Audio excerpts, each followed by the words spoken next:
The Two Norries podcast is proudly sponsored by Inline Eco, your trusted partner in asbestos removal and re-roofing services across Ireland. Your peace of mind and safety are our top priorities. For more information, visit inlineeco.ie. My name is Mark Lydon. I'm the governor here in Loughan House Open Centre in County Cavan, just outside Blacklion. It's a low security prison. We have 140 capacity. When you get here, it's different from what you'd be used to. It's different for us all, but here is great. You've got the visits, which are every day, all day long. There's no time limit on your visits. The kids can come up, they can see honestly a fabulous environment. It doesn't feel at all like a prison. There's a lot going on here. We've got the school as well. And one of our new innovations here with our music teacher Andrew is we formed a jail band. They're actually pretty good. It's a much more relaxed atmosphere. It's a low staffing model. You get an awful lot more responsibility. You work your way up to getting your temporary release programs where you go home once, maybe twice a month to be with your family. I think it's a great place to finish up your sentence, and I hope you enjoy the film that's coming and you get to see what we have to offer. Hello everybody and welcome back to the Two Norries podcast. I'm your host James and I'm joined as always by my good friend Timmy. Hi everyone. And we're up in Loughan House Open Prison in County Cavan, Blacklion. Nice spot, Tim. We have a past guest on today. How are you doing, lads? Yeah. Damien Quinn. Yeah. How are things? 2 years since you were on. 2 years since I was on, yeah. And it's good to come back and kind of recap on where we were then and where we are now. Before we get into that, what's it like being back in Loughan House because you were here as a prisoner? Well, I was just saying there on the way in, like when I was here, like you might remember on the last podcast I mentioned my weekend away. Yeah. Do you want to give us a reminder of what happened? Well, it was the weekend of the Man United and Chelsea 2008 Champions League final. I wasn't really happy up here. And just before, Loughan House is one of the open prisons as well in Ireland. Yeah. Just to confirm that. Yeah. But and like the education unit is outside the gate, so you can walk in and out the gate, so. This particular morning, well, after the final, I said I'd take a weekend for myself with a view of getting sent back to the block, because I was doing different education down there that wasn't available here. So that was the plan, to get sent back. Got sent back after taking a weekend and got to continue my studies in Castlereagh. So I haven't actually been back up here since I took that weekend, but it's great to come back and check out the scenery, because it is a nice place to look out across the lake there and all that stuff. So it's a nice little spot, but when people hear about people breaking out of prison, they might think of digging holes with a little pick like Shawshank Redemption, but you literally walked out the gate and left the note behind you just to say, look lads, I'm not gone far, I just want to go back to the other prison to finish my course. Yeah, watch the Champions League, and United won, that's why I wanted to go out and celebrate that. So I came back on the Monday morning as well, but like what I done that day when I left, I just put on 3 changes of clothes and walked out the gate, but I certainly wouldn't be advising people to do that. Yeah. And you can actually get more time now for that. And it's not like you're escaping. No, it's completely up to you whether you stay or not. Yeah. Because the opportunity to stay here and finish out your sentence here is what every prisoner wants. So it's not about escaping from one of the main jails and getting over bars or digging a hole. It's like you just walk out the door and you do your own thing. Like, exactly. Look, it was here for me if I wanted it, but I made it clear to the governor when I first came up I didn't want to be here. Like I enjoyed the peace of the block. I liked kicking out my door at 7:30 in the evening. I was studying. I had plans. It was just a space I enjoyed. Here, like, it's open, boredom can set in. I myself found myself doing things I didn't want to be doing. And that's why I made the decision. What you actually done back there was like knowing that there was a course that you were just completing and you actually genuinely wanted to go back and do it. That happens regular enough with prisoners. They want to finish, and I've heard it as well from other people that because of the course that they were doing and the enjoyment they were getting from it, they've actually asked not to take temporary release from prison because they want to continue. And also some people feel safer in prison than they actually would in their environment on the outside. But that was it. Like, I wanted to make the best of a bad situation. I knew that the education and training in prison is every bit as good as the education and training outside of prison, and I wanted to get as much as I could out of a very negative time in my life. and I did just that. But when they moved me, like my teachers didn't move with me. Do you know, the people that I relied on heavily for educational support in prison with me, that were doing the same things as me, they didn't move with me either. So I wanted to get back to that security, that education and that structure that I enjoyed while I was in prison. And you know, from that education, just to recap on the last podcast we done, what continued on from that education when you got out of prison that time? What continued on? That was a problem. Like, I suppose when I got out, there was no continuity. You know what I mean? Everything that I was working towards, like I was kind of hoping to get into college when I got out. They wouldn't. I had a meeting with the college, and I came through IASIO. They know where I was coming from. They brought me into the college, and they asked me about my offending behaviour. Didn't ask me about what I wanted to learn, and I never heard from them again. I couldn't get on the housing list. I couldn't get a job.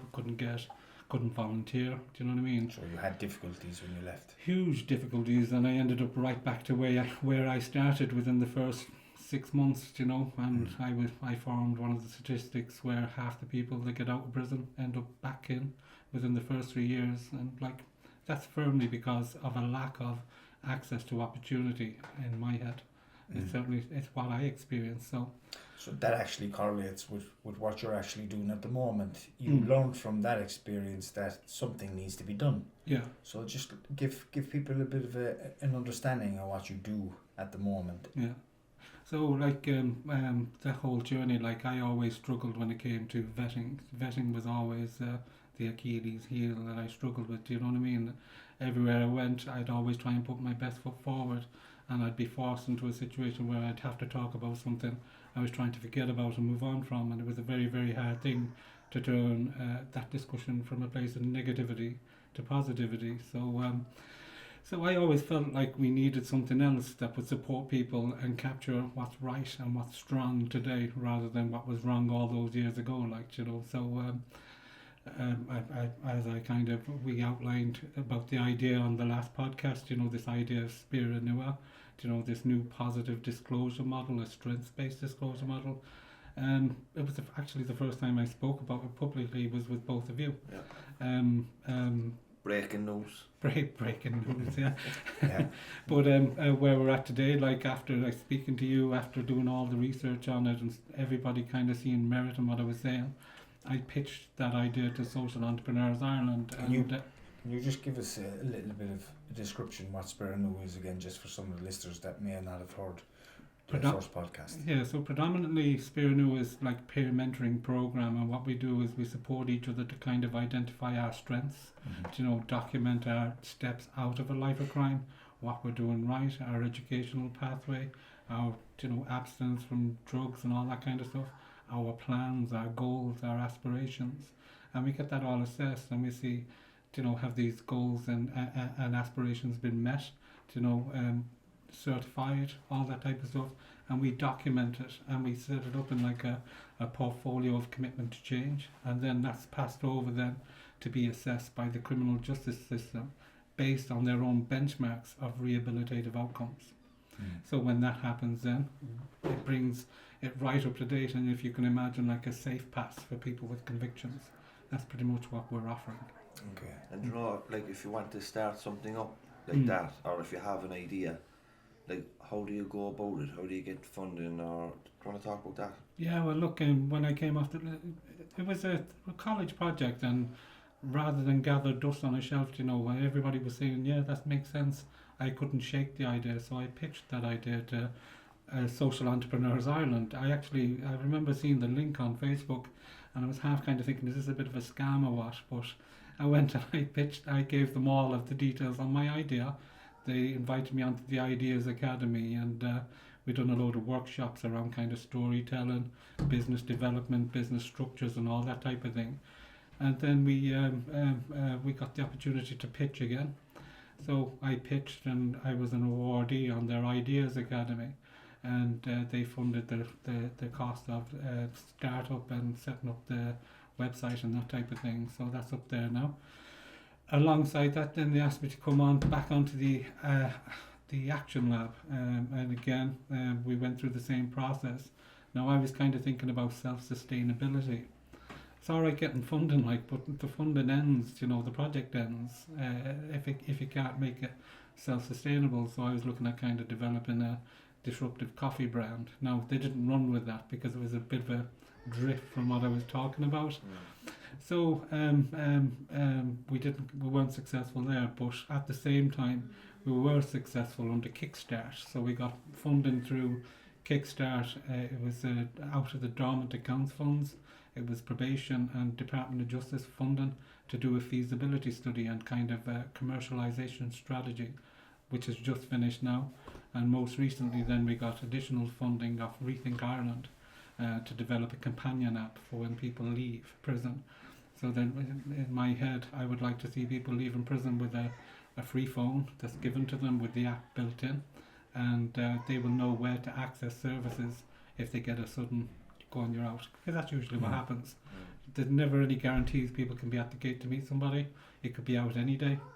So at least they'd have this and they'd be able to find the services that are nearest to them until somebody connects with them And properly. as you're speaking there, I'm thinking, right, okay, a guy gets out of prison, he's struggling, okay, he has this phone, he has an app, okay, maybe on that app there's a group within his area or town or city where there's prisoners from prison previously, have a little group and they can connect as peers, and they have a little group then maybe once or twice a week, and they talk about the struggles they haven't been integrated back into society.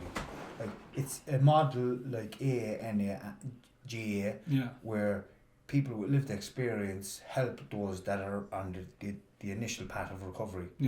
It sounds like That's what something that could genuinely work. Well, like we are, like, so in my first year, like, since that, I supported people directly. I had planned to do 15. I supported 11 people directly. Only one found their way back to prison, but is back under the wing now. Where we're at today now, we have about 30 people, and they are learning how to become facilitators and peer mentors. We're developing our own peer mentoring handbook as well. Is it nationwide? It is nationwide, so I've people in Cork, I've people in Limerick, people in Sligo, people in Dublin and Galway. There's a few people, Mayo as well. So actually a good group of us got together there in the Department of Justice last week. We had a meeting with the Department of Justice about their new criminal justice employment strategy, which is targeting people in prison and people on probation to get them job support and job readiness support. So that was a really interesting development. Like, people that similar backgrounds to myself or whatever, we're all up in the Department of Justice for a meeting. It was quite an interesting experience. So we are feeding back into that now. We're kind of following up from that meeting. We're kind of working on our own reflections, just to make sure everything, that there's nothing left unsaid, and that all ideas are aired properly. And I think that's important, that the voices of the people who have lived that experience are the ones that are talking about it in these departments. They're telling the people in the department what works and what doesn't work, and how to do it and how not to do it. And I think that's very important, and I think you have to give credit to maybe the department for taking stuff like this on board, because these are things that 10 years ago were never happening. No, and like, if you look into, say, hospitals, care of the patient, it's patient focused, you know. So like, care of people in prison, it should be care of them people and focused on what, like, we had an interesting thing recently where the department actually for the first time done a focus group with people in prison, or people that had been in prison, people that are out, and like, we were all part of that actually, and that led to kind of questions around barriers to taking up employment, like whether they were real or you know, self-made. Do you want to speak to that a bit, because that's a question me and Timmy get asked every prison we go to about what's the, like, people that they don't really, some people in prison don't have the confidence that when they get out they'll be allowed to move on, they'll be allowed to get jobs and courses and stuff like that. Well, look, in fairness, like, I was very naive in prison, you know. I believed that I was, if I got all this education, that it'd mean something, do you know what I mean? I'd walk out the gate straight into a job. The reality isn't that, like, you get out with a bus pass and a B&B for a night, like, but some of the statistics I've been looking at is where 82% of people believe that their past is going to prevent them from securing opportunities. So if you believe that, you know, you're more than likely you're not going to try if Garda vetting is a thing. And like I'm saying, that's not the case. Let's look at what you're doing right today. Let's look what your interests are, what are your strengths, what are your qualities, you know, what do you believe you're capable of, and then developing a narrative around that and attaching a value to that. You know, it's really empowering to kind of have them discussions. So yeah, things did happen in our past that we're not very proud of and that we'd like to move on from. But since that time, I've learned this and this from that situation. You know, now I know this, that, and the other, and here I am today, and I'm applying to your employment because I know I have the skills to carry out the role you've advertised. Let's have a conversation about what I bring rather than what I can't change. You just need a bit of ambition, don't you? And a bit of support as well. Yeah, and that's what we offer. Yeah. And like there is opportunities there for people after prison, you know, and you're not a write-off no matter what you did. And if you've released it, you have an opportunity to move on with your life. Yeah. And there's more opportunities than ever because people are more open to employing people with lived convictions and stuff that Senator Loughan does in terms of government and policy, and the stuff that you do and the stuff that we do and others like us, it all contributes to maybe a shift in perception of people who are in prison, because people, you know, some of the people that are in prison have a lot to offer, don't they? Yeah, they do. Yeah, look, in fairness, like I would have relied heavily on people for educational support. You know, they all had plans for the future, getting their families back. You know, playing a meaningful part in their families' lives, wanted to be somebody, wanted to give back, bags of potential. Do you know what I mean? And like as people that, as I said, relied on heavily for educational support, and then you read about them then. A couple of years down the road, you know, they're dead. They're right back to where they started. Justice didn't prevail there, like, do you know what I mean? So my cause is their cause, do you know what I mean? It has to change. Like, what is your overall vision? What do you want to see your life succeeding in here? What do you want to happen? And you know that you're after fulfilling the purpose. Well, if I was to talk about highlights, let's say, of the last year, a highlight in my life the last year, a guy I've been linking in with, I met him, he was living beside a river. Fast forward 12 months, he's done a shitload of work on himself. You know, he's taken every opportunity course that has been offered to him, and most recently I called round to his house and he cooked me dinner. That is stuff. And you want to see more and more of that. Yeah, and that was, you know, like I might have opened the door here or there, but he stepped up and walked through it, you know what I mean? And to go around and have him cook me a lovely dinner in his house after recovering from all sorts of chaos and homelessness and all that, that for me is what I enjoy being a part of, a little part of. I remember the first time we spoke on the first podcast, and we spoke about the Garda vetting process. And we had ideas, all of us had near enough similar ideas to how the Garda vetting process should be done instead of the way it is done now. Yeah. So we both said that maybe when somebody's out of prison, okay, there's a board that they go in front of, they look at what they have done through education, personal development, how well they're doing now with their counsellor or whatever else. And they look at it as like a parole board, and they say, like, this man, right, he's doing really well, let's put him on the system, as in, like, yeah, he's doing really well, his Garda vetting's there.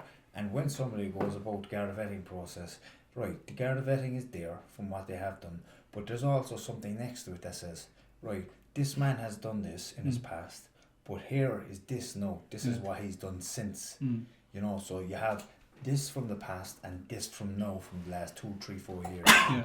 You know, instead of the Garda vetting coming up and they see this list of stuff saying he's done this, done that, and this. No, these people don't get context of the story of your life, previous growing up, or why you became addicted to drugs or alcohol, why you got involved in criminality and all other sorts of stuff. Okay, all they see is the crimes.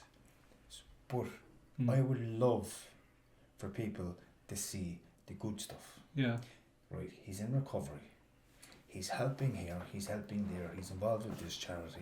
You know, he's done all this work on himself. He's learned that his behaviours from the past weren't doing serving him any purpose. But he has also had this stuff happen to him in his life. And this is our psychological evaluation of this is what happens when somebody goes through this as a child.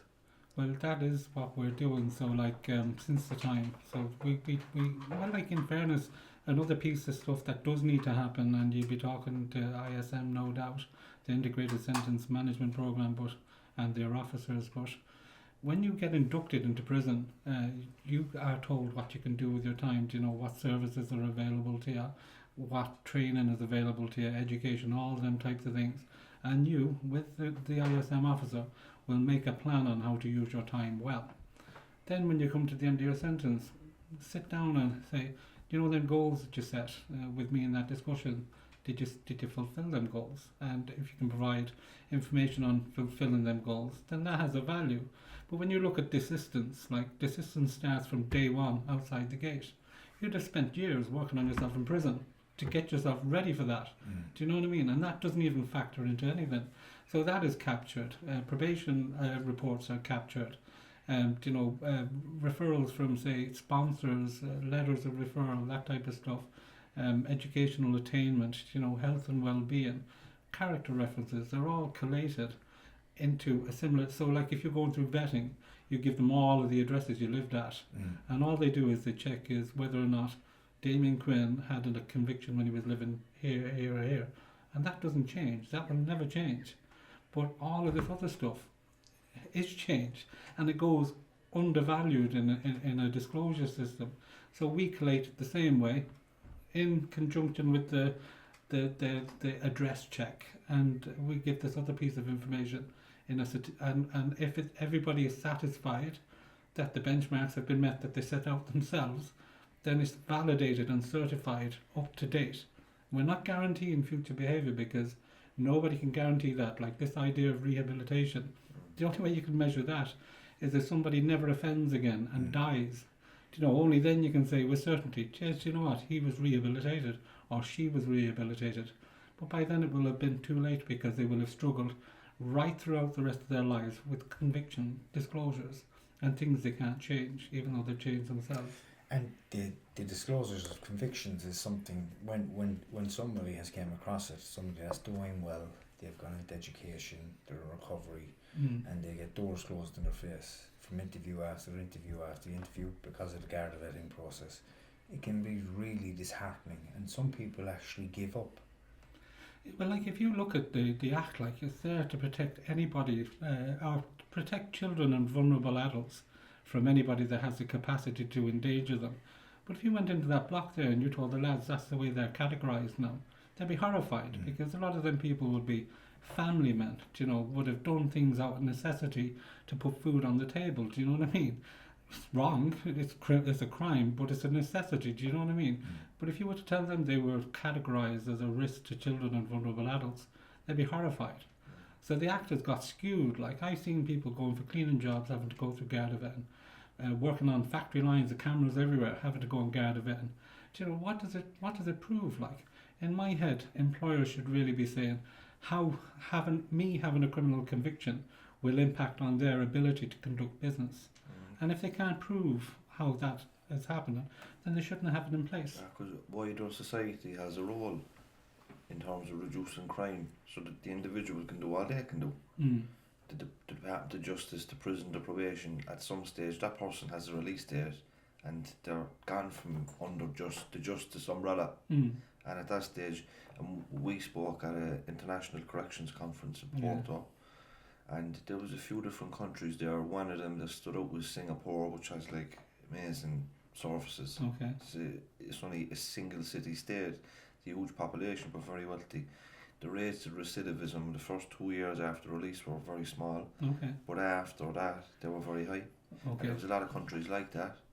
But it's like, if you think about it, right, when somebody gets out, let's say they have a suspended sentence, or they're linked in with the Cork Alliance or Pathways to Change or the Pathways and all these other organisations, prison funded, probation funded projects. After about 2 years, they're probably not going to be under them anymore. That's gone, And if they're not able to integrate into society through education, employment, the recidivism, the reoffending rates go up after the 2 years, and that's nearly in all jurisdictions. That's because the crutch is taken out from under your. Yeah. Do you know, like. But the first 2 years after release, Yeah. the first 12 months, but the first 2 years after release is critical. If they're not in education or employment or training within that 2 years, then you're out 2 years, you're after doing all this, your life isn't progressing. All of a sudden, the children are getting older, you need money, you're under pressure then. Yeah. And then you have to provide for your family. And fellas kind of go back to it out of necessity, or else the pressure of it, and they just fuck it, they go back on the drugs to help you cope with it because your outlook doesn't look great. The first 2 years are gone, things haven't progressed, so like wider society does have a role in reducing crime. Yeah, but look, in fairness, if you send people to prison and you treat them like animals in prison, you'll ultimately be letting animals back out onto the street. Nobody wants that. Like, society really needs to have a think about whether or not do they really want people languishing on the fringes of society, or do they want them to be fully participating members of society? I remember when I used to get into bother, you'd often hear people say, you think he'd cop on and get himself a job? Gee, I'd love a job, but I can't get one, do you know what I mean? Yeah. So like society really needs to take a deep think about, you know, there's spaces in here for people to really work on themselves, get their heads sorted out, plan for a better future, do you know what I mean? And really they should be capturing that desire to change and using it for public good and have people contribute in meaningful ways to society. 100%, and I agree. Okay, I do agree. But I also believe this. I believe nothing as big as what we're talking about changes overnight. Okay? No. And I believe there is change within the IPS at the moment. And I believe that because if the likes of me and James, ex-prisoners, are left in to do talks in prisons, do podcasts in prisons, no other prisoners going in sharing their lived experience and doing workshops with prisoners, I think that is absolutely massive change. And I think they understand the importance of the lived experience version within the prisons, explaining to the lads, yes, I was like you, but I done this and that, and now I have my own little apartment, I have a little car, I never thought I'd drive because I was off the road for 10 years. You know, I have a girlfriend, I'm not drinking or drugging anymore, I go to the gym, I look after myself physically and my mental health. You know, I think we're definitely on the right track. I think we're definitely there. We are within the justice umbrella. Yeah. But it's, you know, it's the outside. It's the people that haven't got an understanding of crime, recidivism, desistance, you know, recovery, all this is, they're not in that world. There's a perception, but I suppose that's why we're doing the podcast. So it reaches it reaches people that wouldn't be familiar with this area, and then they might go back into their social circles and they might change perceptions and stuff that around. Maybe people should be allowed to move on with their lives. Maybe they have a lot to offer. You know? Yeah, well, look, in fairness, you know, going back to what you said there, like that whole idea of short-term sanctions in the community and being on supervisions and all that stuff, and then that stuff being taken away from you, like what we're doing with Spirit Nua, like it's a lifetime friendship, like it's an ongoing assessment model, it's a family, you know, like I get calls, people call amongst each other as well. We've set up kind of peer support for parents as well, so that they can talk about kind of experiences with their children who are caught up in different behaviours as well, like, and that's taken root now as well. So but like short-term sanctions aren't enough. You know, like it takes a little bit of time to get going again, but it can take too long, and people then lose their desire, ambition, determination, and end up going backwards, and that's where the system doesn't work. Do you know what I mean? Do you know if somebody is in prison and they really want help, the help is there. It is there, and I'd say that because I wanted help. And it was there for me, and I went about getting it. There was lists and there was waiting lists. There was massive shortages of psychologists and counsellors, and there was a list. But I kept myself busy by going to the school, right? I had all the services that I needed within the prison at that time. I don't know, like things have changed a little bit now with COVID and everything, and there's shortages, and I know people are trying to get things going at the moment, and we'll be very honest about it. But when I left prison, I had gotten to be used to within the prison. I had my services, I had a little routine. But when I got home, I was going back into the environment of my past, where I was known as this, that and the other. Mm-hmm. Okay, I was going into a family where I had 2 young kids and a partner, and my smallest fella didn't even know who I was. My daughter was a little bit lost, because it was like I was just taken from the family home 1 minute, and now all of a sudden I'm back after three years. My wife, I'm getting to know her for the first time in my life. We'd been together for about 10 years at this stage, but I was in the height of addiction, you know, and it was very, very, very difficult. Mm-hmm. And I thought about going back using, okay. I actually had to go back to my doctor, because I thought I was losing my mind, because I was trying to do it. I had meetings, but I just didn't feel better. Mm-hmm. You know, I didn't feel better about myself, and I found that more difficult than actually being inside in a prison, because we are fortunate in Cork that we have the likes of Cork Alliance. So when I had the opportunity to go in there, I was told, yes, to me, there's a counsellor here for you. Come in here once a week. I got that done. They helped me with the education and stuff. But we don't have that everywhere. You know, we don't. And I think, like, if you're getting released from here and you live locally, Yeah. there's not a whole lot up this side of the world. No, it's a bit remote, alright. Yeah, But it's like that in other places. If fellas are going back to rural Ireland, Mm. if you're going back to Limerick, Cork, Galway maybe, Yeah. to a lesser extent, Dublin definitely, you're okay. There's a lot there. If you're going back to Leitrim, Cavan, Kerry, you know, places like In that. fairness, Galway, there wouldn't have been much there now when I was getting out. It's interesting hearing you talk about kind of going back to home, because I made a detrimental mistake when I was getting out. I could get out anywhere. I was getting out into homelessness. So I caught the map of Ireland, threw a pen at it, hit Athlone, I said, I'll go there. But you know what? That was a good shot, because that's right in the middle. Bullseye. So, but you see, my re-entry plan changed. What happened for me was I was meant to be getting out into rehab into Harrison House. The funding was withdrew. Now it's open again, but funding was withdrew at the time, so my re-entry plan changed. So But you know there what? should be something. Yeah. That my point is here, right? My point is there should be a structure. If we have people in prison and we're trying to rehabilitate them and get them to be a part of society, prison is probably 30% of it. The next 70% is when they get out, they're going back into the environment they left, where they were involved in stuff, and the family at home are probably caught up in addiction, and there might be violence and criminality. Like, what needs to be set up, in my opinion, is maybe something separately where they don't have to go back to the natural environment. transitional. They don't have to go there. They can go here, where there's other lads trying to get themselves away from that life as well. Yeah. You know, where there's a counsellor that will still work with them once a week. Yeah. These are things. Like an aftercare house that you get from treatment. Yeah. But you know what's the problem we spoke about there? Kind of throwing the dart on the map and I go there. But when I was working in a homeless hostel in Cork City, occasionally you get fellas coming that's just after getting released from Cork prison, but they're not from Cork. Yeah. Now, when you're not from the place You that can't you're get residing, housing, you can't get Yeah. homeless services. Like, you can get a sleeping bag, you can get the really emergency, but you have to register as homeless with the city council. If you're not from Cork City, you can't register as homeless. You can't get social welfare.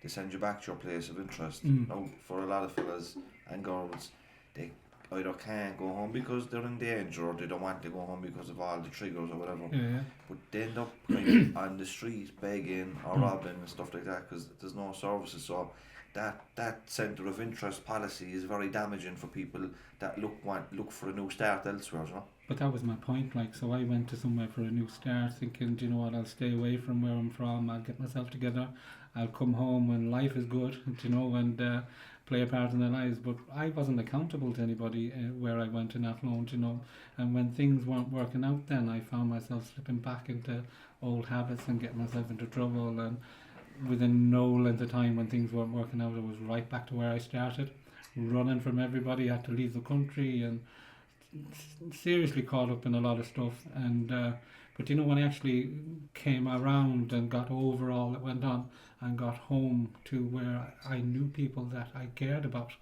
there was a level of accountability there, because I didn't want to put anybody that mattered to me through any of the shit again. And that was kind of the start. So if I had my time over again, I would have gone straight home. Like, I have very good friends that are still caught up doing what they're doing.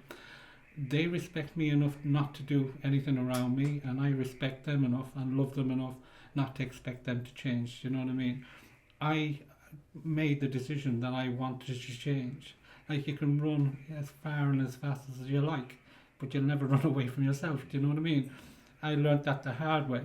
But when I got home, around the people that mattered, and it wasn't easy. I couldn't get work. I couldn't get anything. But I was accountable. I had that level of responsibility to not want to put anybody through any shit again. And then I started a bit of self-care, long walks, a bit of fitness, then found a course. Found my partner, found a course, found a job by accident through a friend. But through all the normal channels of applying for these things, the barriers just kept shooting up, do you know what I mean? But when I actually stopped looking and found a few bits and pieces where there was no barriers, things started to improve. So, but like, that whole journey should have been easier, like, for somebody that was really, really trying to get as much as they can and plan for a better future inside. There should have been a bit of continuity there. What's your vision or forecast for the next 2 years? There's a really interesting, I'm pushing for, I don't know if you ever heard of Grow Remote. Have you heard of that organisation? So they reckon they've got 80,000 online jobs in prison, in the community. And you don't need Garda vetting to work in your own sitting room, do you know what I mean? You're not around people. So I believe there is a pathway there. There's short 12-week courses, free of charge. I've spoke to Grow Remote a number of times, and I would love to start bringing that training into the Irish prison system. Now, I know there's issues around internet access, but there's also software you can get and permissions and all that type of thing. But like, it's a 12-week program. I remember when I was here, I was learning how to use computers and all that type of thing. Good jobs, entry-level jobs, and then you literally know how to do the job. You're leaving with them skills, and you can just open a laptop anywhere and start working and start moving on. That would be, yeah. We're looking, like, the education training is great. Don't get me wrong. The ETB does all these interesting courses or whatever.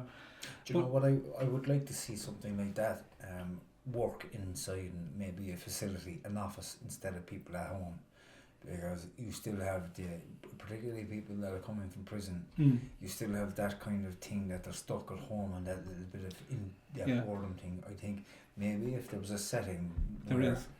You do get where I'm coming from, because I wouldn't like to know that I'd be sitting at home on a laptop for a certain amount of time and go out my game. It might suit or those not. It does, like, in fairness, like, my office is my laptop, do you know what I mean? And I get a lot of work done on my laptop, but like, with Grow Remote, they have remote working chapters where they meet up on a Friday, they go and have a cup of coffee, chat about work, but it's informal, and you know, you don't have to go through, in my head, you don't have to go through Garda vetting to do that. And we've had them discussions, and I've spoke to them about bringing the program into prison, and they're wide open to it. All we need is IPS to kind of say. And what kind of jobs is it? Is it selling, marketing? Is it selling online stuff? And computer programming, all that type of thing. You know, anything to do with the computer. It's all remote working. Sounds interesting. It is, and like, it's good pay as well and all that, and you get holidays the same way as in ordinary employment. You know, bank holidays. All that type of thing, and like, it opens up a whole new world to people. Do you know what I mean? Listen, Damien, it's great to catch up with you. Look forward to see how things progress over the next 2 years. Absolutely, and I'm sure we'll cross paths many times in that time. Yeah, brilliant. Pleasure talking to you. Thanks a million. Thank you. And thanks for having me back on. Thank you. God bless. Bye. All right. Is there anything else you want to talk about? Just the probation journal thing. We'll bring that up too. Yeah. Right, Sean, give us 2 minutes. Yeah, and I can kind of cut it in. Because we're running time, like, time-wise, Won't take 2 minutes. So what is it? I was going to come in after him and just say, is there anything else? But I'm watching the clock, but we'll do it quickly. Right. So what is it about? So Damien, tell us about the probation journal. I see something on Twitter there recently with Katrina Swarak from UCC. Yeah, so Katrina has always been kind of a supporter of the projects. I would have actually quoted her in my research, but she contacted me on Twitter one day. She said, would you be interested in doing an article on your project? So I said, yeah. I didn't think it would get published or anything, but we submitted an article to them, and it's actually going into the 30-year anniversary probation journal this year, and it covers the whole Spear Renewal project, the process, you know, with the delabeling, the legal delabeling of people with convictions, and providing a passport to support people as they seek opportunity. But it also gives readers and people offering opportunity that little bit of reassurance when they knowingly offer an opportunity to people with convictions that they. Is that published now? Can listeners go and read that now? It's coming. It'll be the journal isn't published yet. It's gone to print, but it'll be out now soon, and that is a big deal. Yes. Considering, you know, where we've come from, and It'd be good to actually stick this podcast out when it's released, and we can link the article in the description so people can follow on afterwards. Absolutely, yeah. Yes, Sure, they can check us out on the website, anyways. www.spiranua.org. So yeah, check us out there, and anyways I can be of any help to anybody, I'm all in, because this stuff matters to me. This stuff matters to me. I know James knows it, and we just want to wish you absolutely going forward the best of everything. Likewise, lads. I'm sure somebody is going to jump in at an opportunity to help you financially, because they'll see the complete benefit of this project, not just in Galway and around the Midwest. Beyond. I mean everywhere. Everywhere, yeah. That's the plan. And maybe even beyond. So the best of luck. Yeah. Thank you, guys. Thanks. Thank you. The Two Norries podcast is proudly sponsored by Inline Eco, your trusted partner in asbestos removal and re-roofing services across Ireland. Your peace of mind and safety are our top priorities. For more information, visit inlineeco.ie. Hello everybody, and welcome back to the Two Norries podcast. We are up in Loughan House, isn't that right, Tim? That's it, kid. We're doing a kind of a project, really, is what you could call it, and the prison. It's an open prison, it's a unique place, and I have to forget your name again. Angela Dennehy. And we are going to interview Angela Dennehy, and you're the head teacher in the education unit here in the prison. Yep, that's it. Now, we've been to all the prisons in Ireland at this stage. I've never seen an education unit that big. Yeah. It's like an actual school, isn't it? It is. It's not like a prison at all. I used to work in a closed prison down in Castlereagh, and the difference is amazing. When you walk into the building, it's just so airy and light, so it is. It's like a normal school. There's no bars, there's no kind of grey or kind of bleakness to it that can be in some of the closed prisons. So it's a lovely school. It's a really nice really nice environment. Is that funded by Cavan ETB? Yeah, Cavan and ETB were funded by. There's 9 teachers in the school and myself. And what kind of programmes are you running over there? Well, for 9 teachers, we run a wide range of programmes. Some are quite similar to all of the other prison schools. You know, we'd have English, maths, computers, all of the kind of the basic subjects. More specifically then, we have a craft room, so a room dedicated to textiles and sewing, where people can make craft goods or they can make toys for the kids. We have a ceramics or pottery room. Again, people can make things for their kids there, or things for their, you know, artifacts for their houses and stuff like that. We have woodwork, we've got cooking.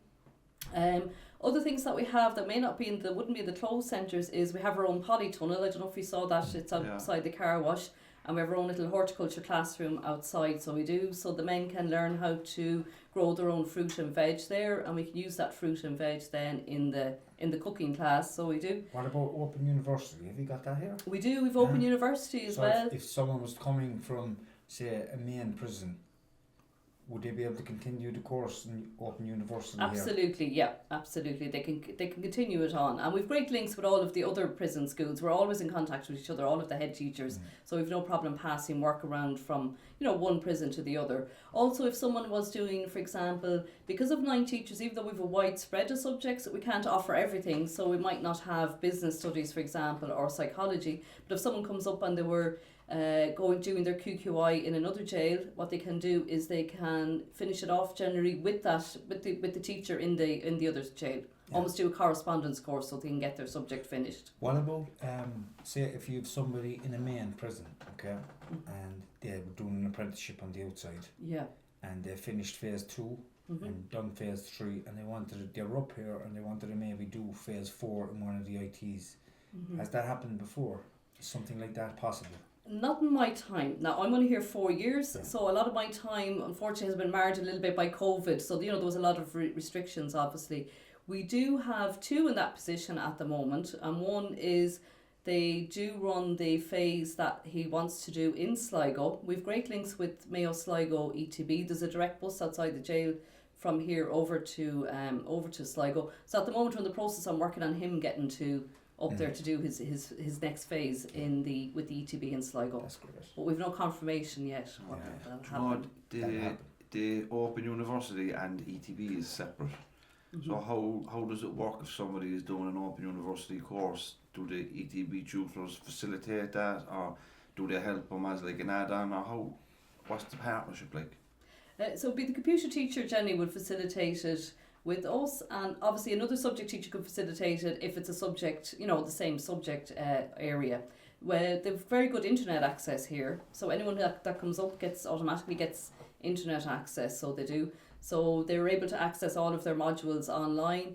It's very easy for us to organise tutorials with their tutor as well, because we don't have the same restrictions. So say for example, the school here is open all day, every day. All the men have to do is cross the car park over from their accommodation block to get to the school. So which is great for us. It makes it very easy to arrange things like that. You're not dependent on getting someone up from a particular landing, or dependent on officers being available if the prisons are short staffed or anything like that. So if we make a plan, generally we can stick to it. Men also have their own phones here as well. So that makes it very useful. If the OU tutor is willing, they can ring the men directly on their own phones, at an arranged time. And if somebody's doing an Open University course and they needed support with essay writing or the literacy, or they might have dyslexia, stuff like that, is the support available for them? There are, yeah. We've a literacy programme here that we run, so the English teacher here, Katrina, she will be able to help them with that. Excellent. That was actually going to be my question I was going to ask you. How do you work with people with different learning differences and people who may struggle with reading and writing? Because there are a lot of people within the main prison population who can't read and write, and they would like to read and write.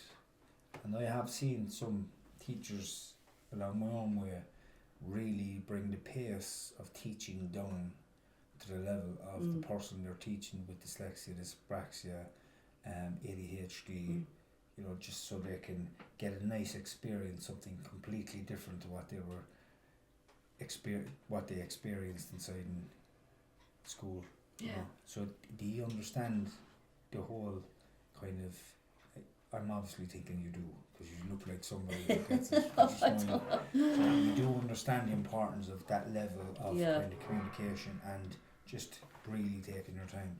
Absolutely. The prison teachers, they really are an amazing bunch of teachers in the wider education system. They're so adaptive, so they are, and they're so good at reacting to different levels and abilities in the classroom and any additional education needs that people may have. We've two teachers who specifically deal with adult basic education, so that would be numeracy, digital literacy, as well as English literacy. So between the two of them, they can cover most things.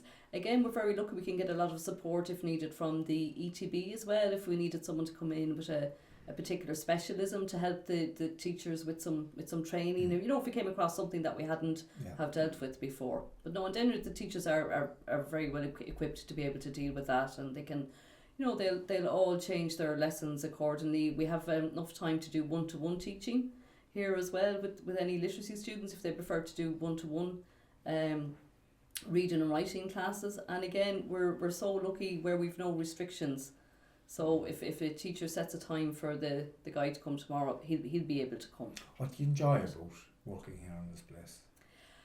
I enjoy getting to know the men in a different level. It's so much more relaxed than the closed jails. So you do get to know the men in a different way. Even coming across here the car park now, I met Damien Quinn. I believe you were talking to Damien earlier. Damien is past people of mine from Castlereagh and that, and I hadn't seen Damien in 14 years. So it's amazing to see him and see how well he's been doing since. He is absolutely flying. Some great work as well for the people. He is absolutely. Now I'm going to drop him an email when I get back to my desk and see can we kind of forge some links there as well to get him to come in. So seeing men progress as well and that. So recently we just ran for the first time here a HGV lorry driving learner permit course. So it's just to get the men as far as having their CPC card and get their learner permit so they can start the lorry driving lessons. So we had 12 start the course. Unfortunately, 2 had to pull out, but we 10 just finish it. And it's great to see them looking up courses now, because at the moment Solis with the ETBs are running a huge amount of free lorry driving courses around the country, so they are. And to get on the course, you need your permit and your CPC card. Do you do the safe pass as well, and the manual handling? Yep, they're run as well. Work training do organise them, so they do. So Mr. Kelly here with the ISM officer, he organises them courses. They're a big deal for some of the lads going out. Just to have Absolutely. those, because if you have the safe pass and the manual handling, you can walk straight into a job, because there's so much construction work at the moment. Exactly, absolutely. And it's great to see the men achieve that, and hopefully see them. Is there anything else you want to add? There's a couple of other small things that we do. First of all, we have a band. We have the Loughan House Band. I hope you get to see them play later. We're always looking for drummers, so anyone out there looking at this, if they're a drummer, we'd love to see you come up here. We also run what's unique to Loughan is an outdoor pursuits programme as well. So the men can go out on hill walks. Generally they can go out once a fortnight on hill walks, and the teacher also brings them out surfing, so he does in the summer at the end of the year. And we're trying to forge more and more links with Sligo, so we are with both the Sligo IT and the Sligo E2B to try and get more men out to do courses as well on the outside. What about personal development and also physical education? Do you have anything within the school for both personal development and physical? Yeah, physical education. We've a huge gym. I don't know if you've gotten a chance to see that. We'll have a look at it. No, it's really big. Yeah, and our teacher is great. He runs he does football training, so he does a boot camp every morning, which is almost like circuit training. That's a really popular class. So only there a few weeks ago, he got his football team from the outside to come in. That's the second time this year he got a football team from the outside to come in. I think they bet them again, Pat, in this. So twice now Loughan House have bet the teams from Donegal and Fermanagh. So the men really enjoy that, so they do. And that. Do you know, in nearly all the other prisons, if you're talking to the education people, there's challenges with lack of officers and detail and space and rooms. What challenges do you face up here, or if any? The challenge we would face from it's more of a challenge for us maybe than for them, but it is a challenge for the men as well, is when they start to get temporary release. So it's great to see people get temporary release, it really is. So they'll start off maybe getting out once a month for 3 nights at a time, and that can go on up to twice a month.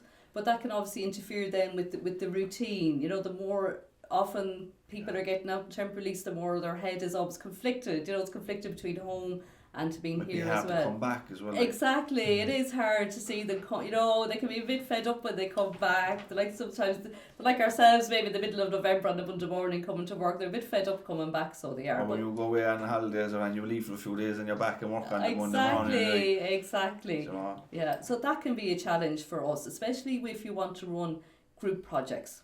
So we have to be very careful if we're running group projects that we can get a group that will be, that will be there. But having said that, we're so used to people coming and going even during the day. Like you'd get men here up to the school who come up from the kitchen. So they come up in their whites they come up for an hour in the morning and maybe an hour in the afternoon. And that really wouldn't be possible in the closed prisons because it's just so hard to physically move around the place and that. So yeah, do you know some of the feedback we've gotten in other prisons was, and one of the prisoners put it very succinctly to me. He was saying, if you go to the school, I won't name the prison, if you go up to the school and you want to do woodwork, there's a woodwork shop.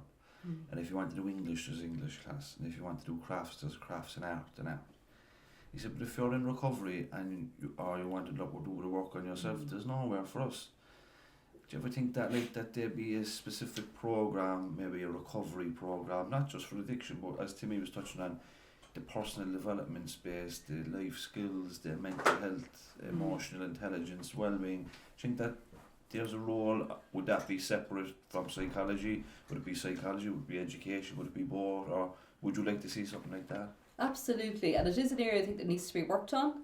Here we have a psychologist now. George started about 4 months ago. So again, the school have already started to build good links with George. I know he's getting involved in our parenting course, so he has. We also had the mental health week this year and the Amber Flag week, and the Red Cross have been great in running overdose prevention facilitation courses as well. But there is definitely a lot of room for improvement there in that area, which we would work with psychology and that. I know Jared has started his own course as well, which has been going very, very well. Yeah. We look forward to seeing the school in a minute. Great. And sure, we'll document that and people can see it. Perfect. Thanks Nice to meet you guys. Thanks very much. Bye bye.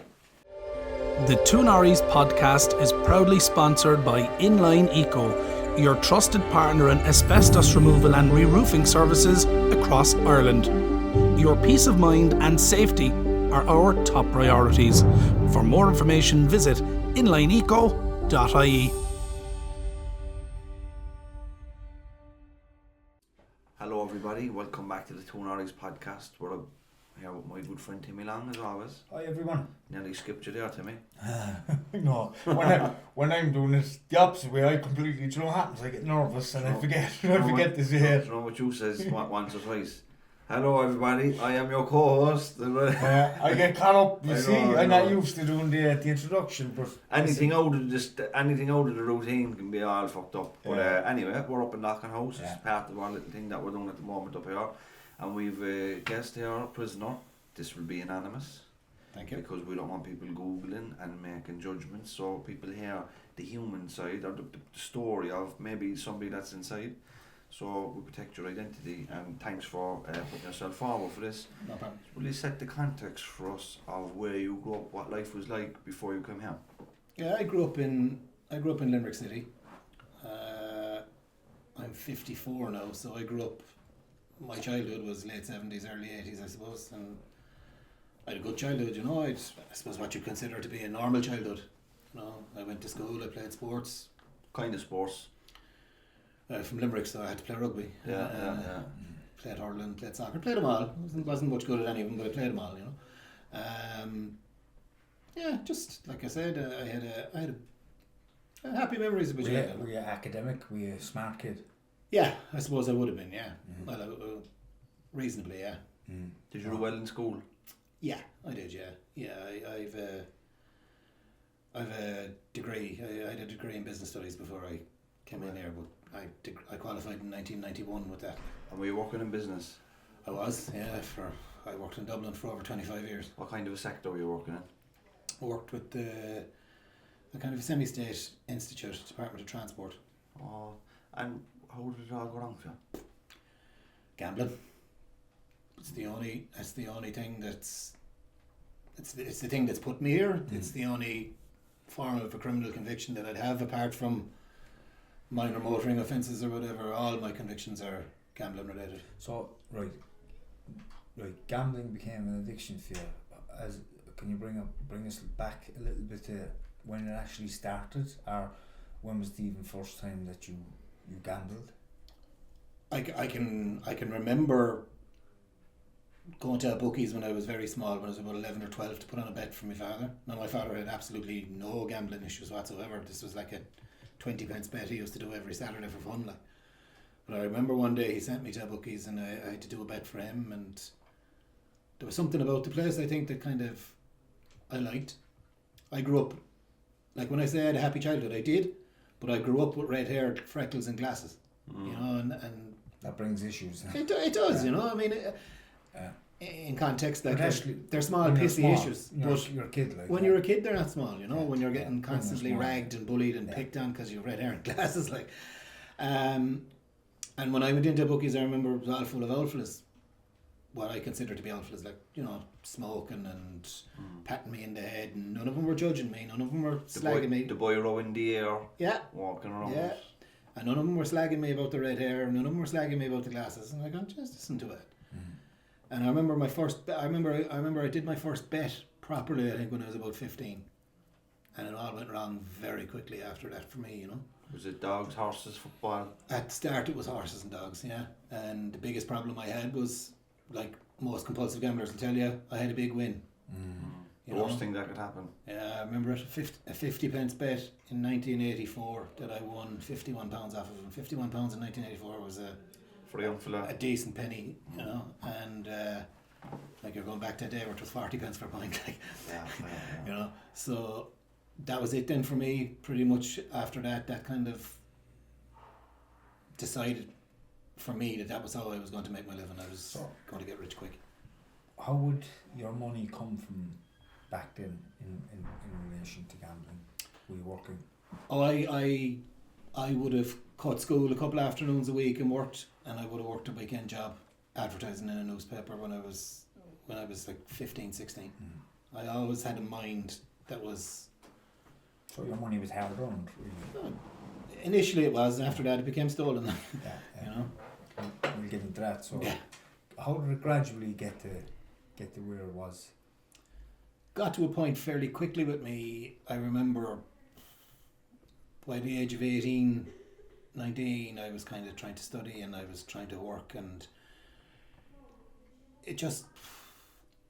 I think my personality just was the type of fella that wanted it all and wanted it now, and I found the gambling was a release from other kind of pressures that I might have had, and there was also the financial element of it, like, and it just kept me totally preoccupied. It got to the stage where I very quickly wasn't earning enough money.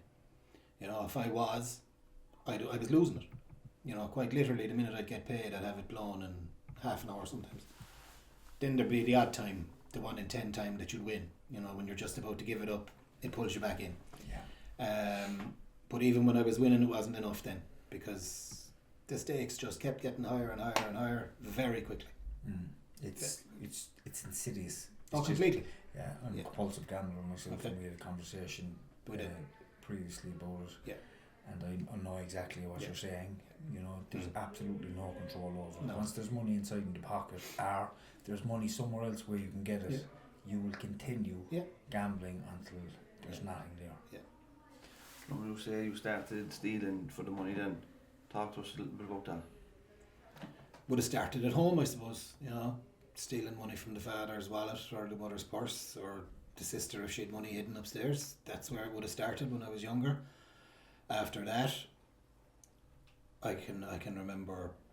I remember once I stole from a neighbour. I actually stole from a next door neighbour, like, and that was one of my first ever criminal convictions because they rang the guard. When you said that there, I felt even today like a little bit of shame, remorse, regret. There's more than a little bit, you know. But that's what people do. You Oh, don't it is. understand. It Like, is. I'm sure It you, is. you understand that. No, that's what Yeah. people do. Yeah, and it just got worse. You know, it got worse, and for me it was okay then because I was able to justify it to myself as I went along, because while I stole from a neighbour when I was very young, I was 17 or 18 when I did that.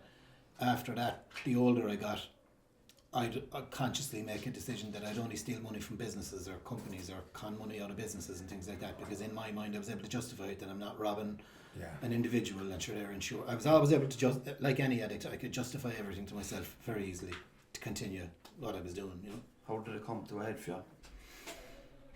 Jesus, court appearances, I suppose. But like I said, Joe, I was 51 when I got locked up on these charges, and the first time I was in court, I was 19, and I avoided jail between the ages of 19 and 51. You know, so do you know the way a drug addict they hit a rock bottom. What were the different things that happened in your life that could have been your rock bottom, but they weren't? No, obviously you're in recovery now. Yeah.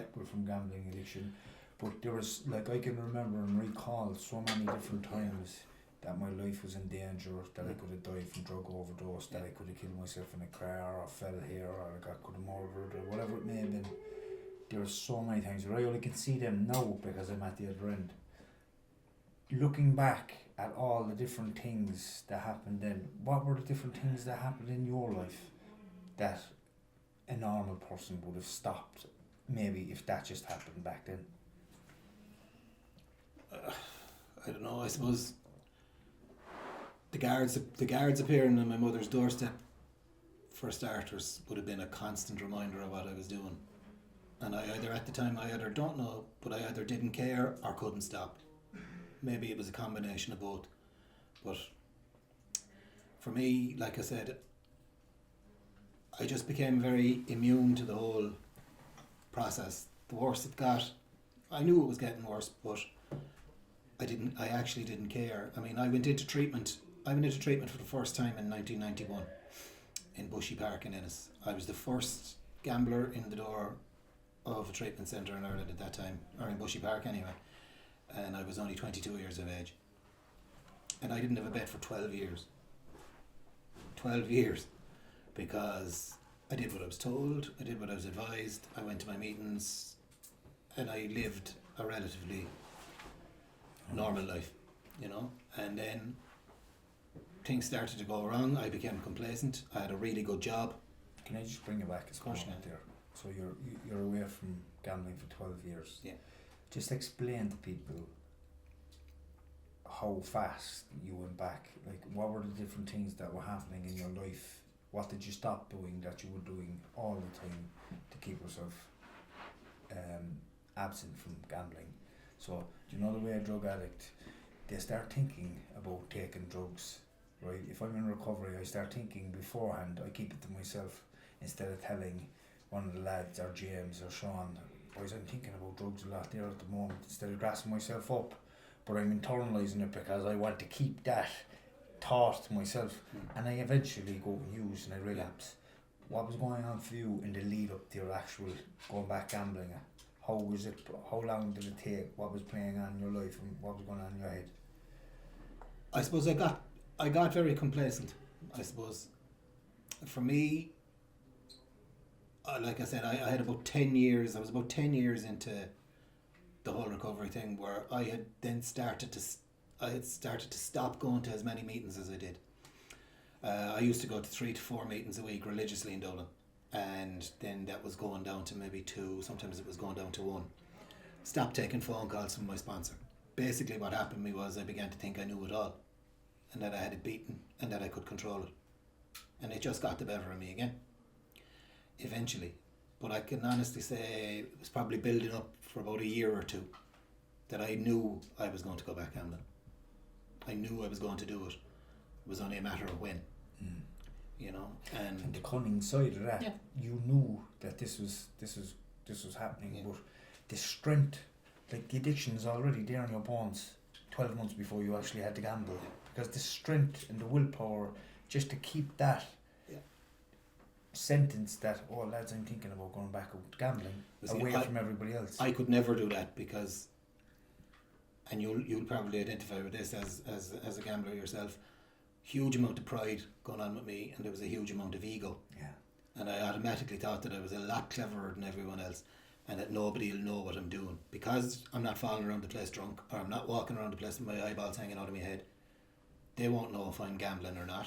You know, I just built up a whole wall of secrecy because I did everything by myself. Like, I never committed a crime with anybody in my life. Everything I did by myself, for myself, and thought I was keeping everything under the radar. You know, like to this day, I have 5 friends. 5. We've been best friends for over 35 years. They knew all the time what I was doing. They knew all the time what I was like. They tried to help me, but I used to think that I was pulling the wool over their eyes as well, and I wasn't. The only person I ever fooled, ever, was myself, you know. And just on the, like, I remember when I stopped gambling around 1991, my smallest bet, or my biggest bet, probably would have been in around the £20 mark, 20 quid a bet. My first bet when I came out, when I went back gambling in 2003, that time, was £250 win. You know, I always remember an addiction counsellor telling me that this is a disease that's grown inside you. It's not going to go away ever, and it's going to keep growing and growing and growing. And that was proven by the volume and the size, because when I went back gambling that time, it wasn't just one bet here and one bet there. I went fucking nuts. Yeah, it took off really fast, you know, because nuts. Like some people, when they go back out in addiction with alcohol and drugs, some people might start off drinking and they have 2 bottles here. You know, that could never be me anyway. I'll just from that. But with gambling, it's the chase. You lose 200, you're chasing that 200. There's no stop. You're always chasing. It's like drugs, you're chasing the next high. But with gambling, you're always trying to make back the money, and you could be 100,000 in debt. No one giving you money, but you'll find money to go away and see, can you win that money back with the intention of paying everybody back. Absolutely. The intention of doing good is there. Oh, it is, yeah. But it never works out. Yeah. You know, how did it escalate from there then? I spent 2003 right up to 2010 gambling, but I could sustain it. I had a really good job. You know, I was very well paid. I developed a big network of clients, customers, things like that. People that I could always have access. I could always have ready access to money if I needed it. And even that wasn't enough. I was bleeding wells dry quicker than you could blink. And the more intense the gambling became, the more risks I was taking then with regard to scams and things like that I was coming up with to finance the gambling. But again, in the back of my mind, I'd been in court at this stage. Prior to 1991, I was in court a few times. Between 2003 and 2010, I would have been in court several times. All different small charges in different district courts around the country. What kind of charges? It's fraud. Do you know what I'm thinking of there? Do you know, let's say if you're in a drug addiction and you're going into court over a period of time, you're going to end up in prison a lot faster. But you know, with white collar crime like that, fraud like that, there's a lot more leniency given, and that's I suppose there was then. I don't think there is as much now, but and with me as well, there was a lot of cuteness involved. Like, I would go to court 9 times out of 10 when I would have went into court. If I robbed you for 500 quid, I'd have that 500 quid paid back to you before I went into court. Yeah. Now I'd have had to rob you to pay him back, Yeah. but I was paying you back. So when I went to court, the judge was saying, sure, he's paid him back. There's no one hurt, no one. And I was getting suspended sentence after. There's a lot of manipulation going on. Of course there was. Did you ever hear of Tony O'Reilly? I have. I've met Tony, Yeah, mad story. I suppose you could identify he was working in a post office. He That's put right. nearly 2 million cash into Paddy Power. Yeah. But if you're in that position, you would have done the same. It's irrelevant how much money you have. Yeah. You know. Yeah. And it's If you're completely in irrelevant. a position to access funds, even if they're not yours, you're going to do it.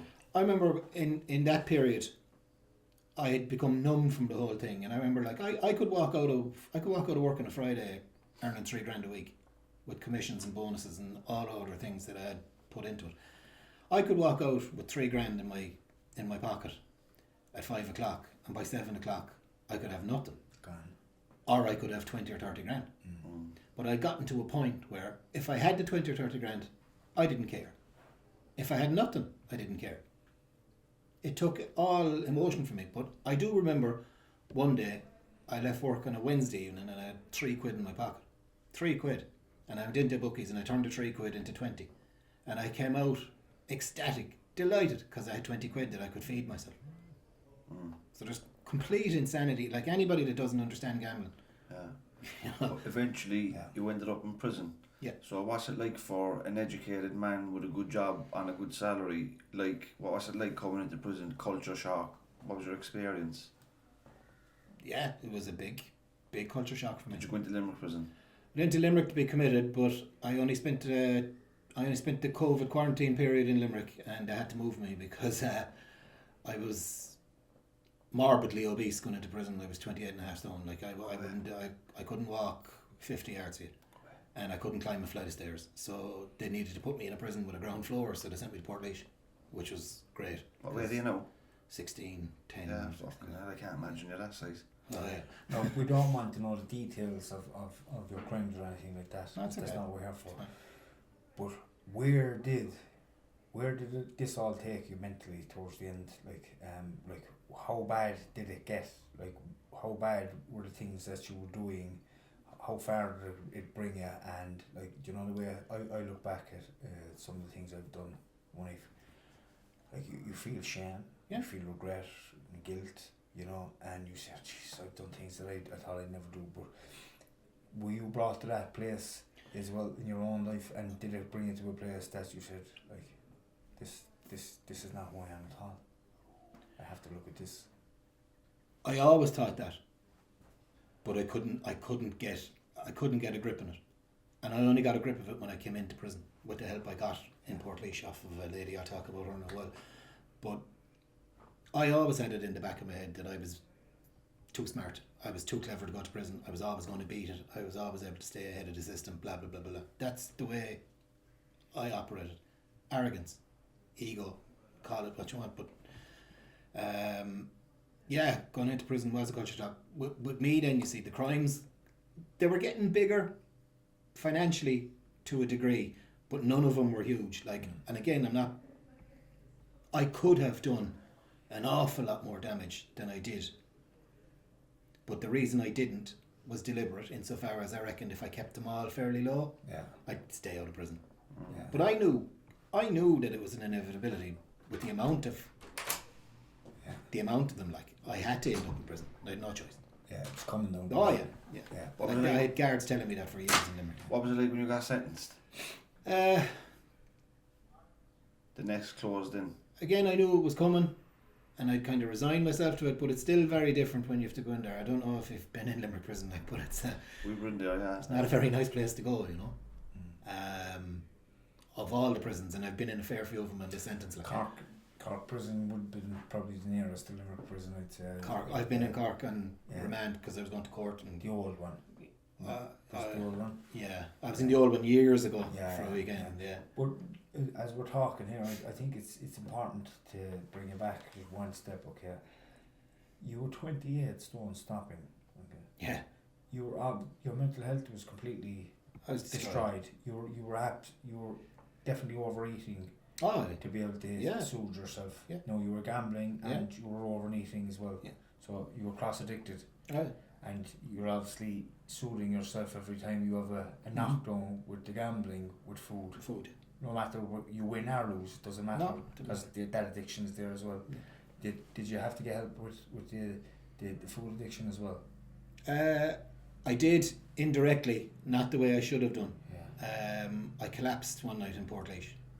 Didn't know what happened to me. I woke up with 4 officers around me. I was in the shower, and they brought me to the doctor, and the doctor told me I had type 2 diabetes, and basically if I didn't cop myself on it, I had about 6 months to live. And since then you're down 12 stone. Since then I'm down 12 stone. Yeah. Okay, man. And what's life like now? Obviously, we're up in Loughan House. It's fantastic. For someone that's in jail to say his life is fantastic, but it is, because Yeah. I can understand that. I've no worry. My only worry today concerns my mother. She's at home on her own with dementia, and that's something I feel hugely bad about, that I've left her in that position. But that's just something I've had to deal with. But that aside, my life is as good as it's ever been, to be honest with you. Do you think if you didn't go to prison, did you stop gambling before you came to prison, or was it something you had to stop the day before you came into prison? I was walking to court to be sentenced on the 14th of October 2020 in the pissing rain, and I was walking up William Street in Limerick with a kit bag in one hand with my pyjamas and my tracksuits in it, and I was gambling on my phone in the other hand on my way to being sentenced. So it was something that happened. You got inside your own when you came into prison. You started to understand that you had a gambling addiction. Well, you obviously knew that. Oh, I knew, anyways. I knew, but Yeah, but you got the help inside in prison. do you know, I did. Yeah, I worked with a lady in Portlaoise called Nolene. Yeah. Nolene Clancy Kelly. She's a counsellor down there, and yeah, that and education, counselling, education, and help from the chaplaincy services in all the prisons I've been in have been what have done it for me. And that's very important to mention, because of there's a massive kind of shortages within the prison system at the moment. Across the board, we can't get, and it's the same on the outside. But you obviously got the help you needed. Yeah. There was probably a waiting list. I was very lucky. Yeah. Insofar as I got my barrister to ask the judge to insist that I got it, Yeah. and the judge made it part of my order. Yeah. So therefore, I suppose they looked at it and they saw it on the order, so they went, "I better try and get him in." That was a good move. Well, I needed to do it. Yeah, that was a good move, because I can see here now, even from speaking to you earlier on, the changes in your thinking Oh yeah. around addiction and Yeah. particularly gambling, because I know how cunning that can be with all addictions. Like that still goes on for me there, where I might be passing the bookies and I can tell myself, I'm not a compulsive gambler at all. I can go in there and maybe do lotto numbers. I know for a fact I'm in there the next week and everything that I have is gone. You know, it's that I cunning. think one of the bigger things that I learned with her that I didn't ever do work on before was the impact that my behaviour had on the victims of the crimes that I pulled, but also on my friends and family. I never cared about any of that shit before. All I cared about was myself. Where am I going to get the next few quid to do this? And the next few quid was always going to be the one that made me the fortune where I'd be able to pay back everyone and be set up for the rest of my life and everyone would love me. You know, that kind of Can you speak to the piece you said there about the victims of your crimes? Because a lot of the time people look at fraud and white collar crime as like almost victimless. For sure. The insurance companies are paying, someone is paying, there's always a victim, you know. I mean, it's easy for me to say I didn't, and that was the way before that I always justified the crimes I was pulling to myself. Sure, I didn't go around beating up an old woman, I didn't take her handbag, I didn't break into her house, I didn't put a knife to anyone's throat. At the end of the day, I took money from people, which is wrong, you know. Like the insurance companies, they have to pay people's salary, you know. At the end of the day, they were the victim. There is always a victim. There'll be a lot of people listening to this now who may be victims of other people. Yeah. You know, and I can sense the sincerity in your words, and I can see it in your demeanour here as you're sitting across from me. You know, and obviously some members of your own family will probably know that this is you down the line because you're going to tell them. Yeah. And they will listen to this. What would you like to say to them, your family members or anybody within your family who may have been a victim to some of your own? I suppose the one thing I've learned is that words are very easy to come by, especially with me.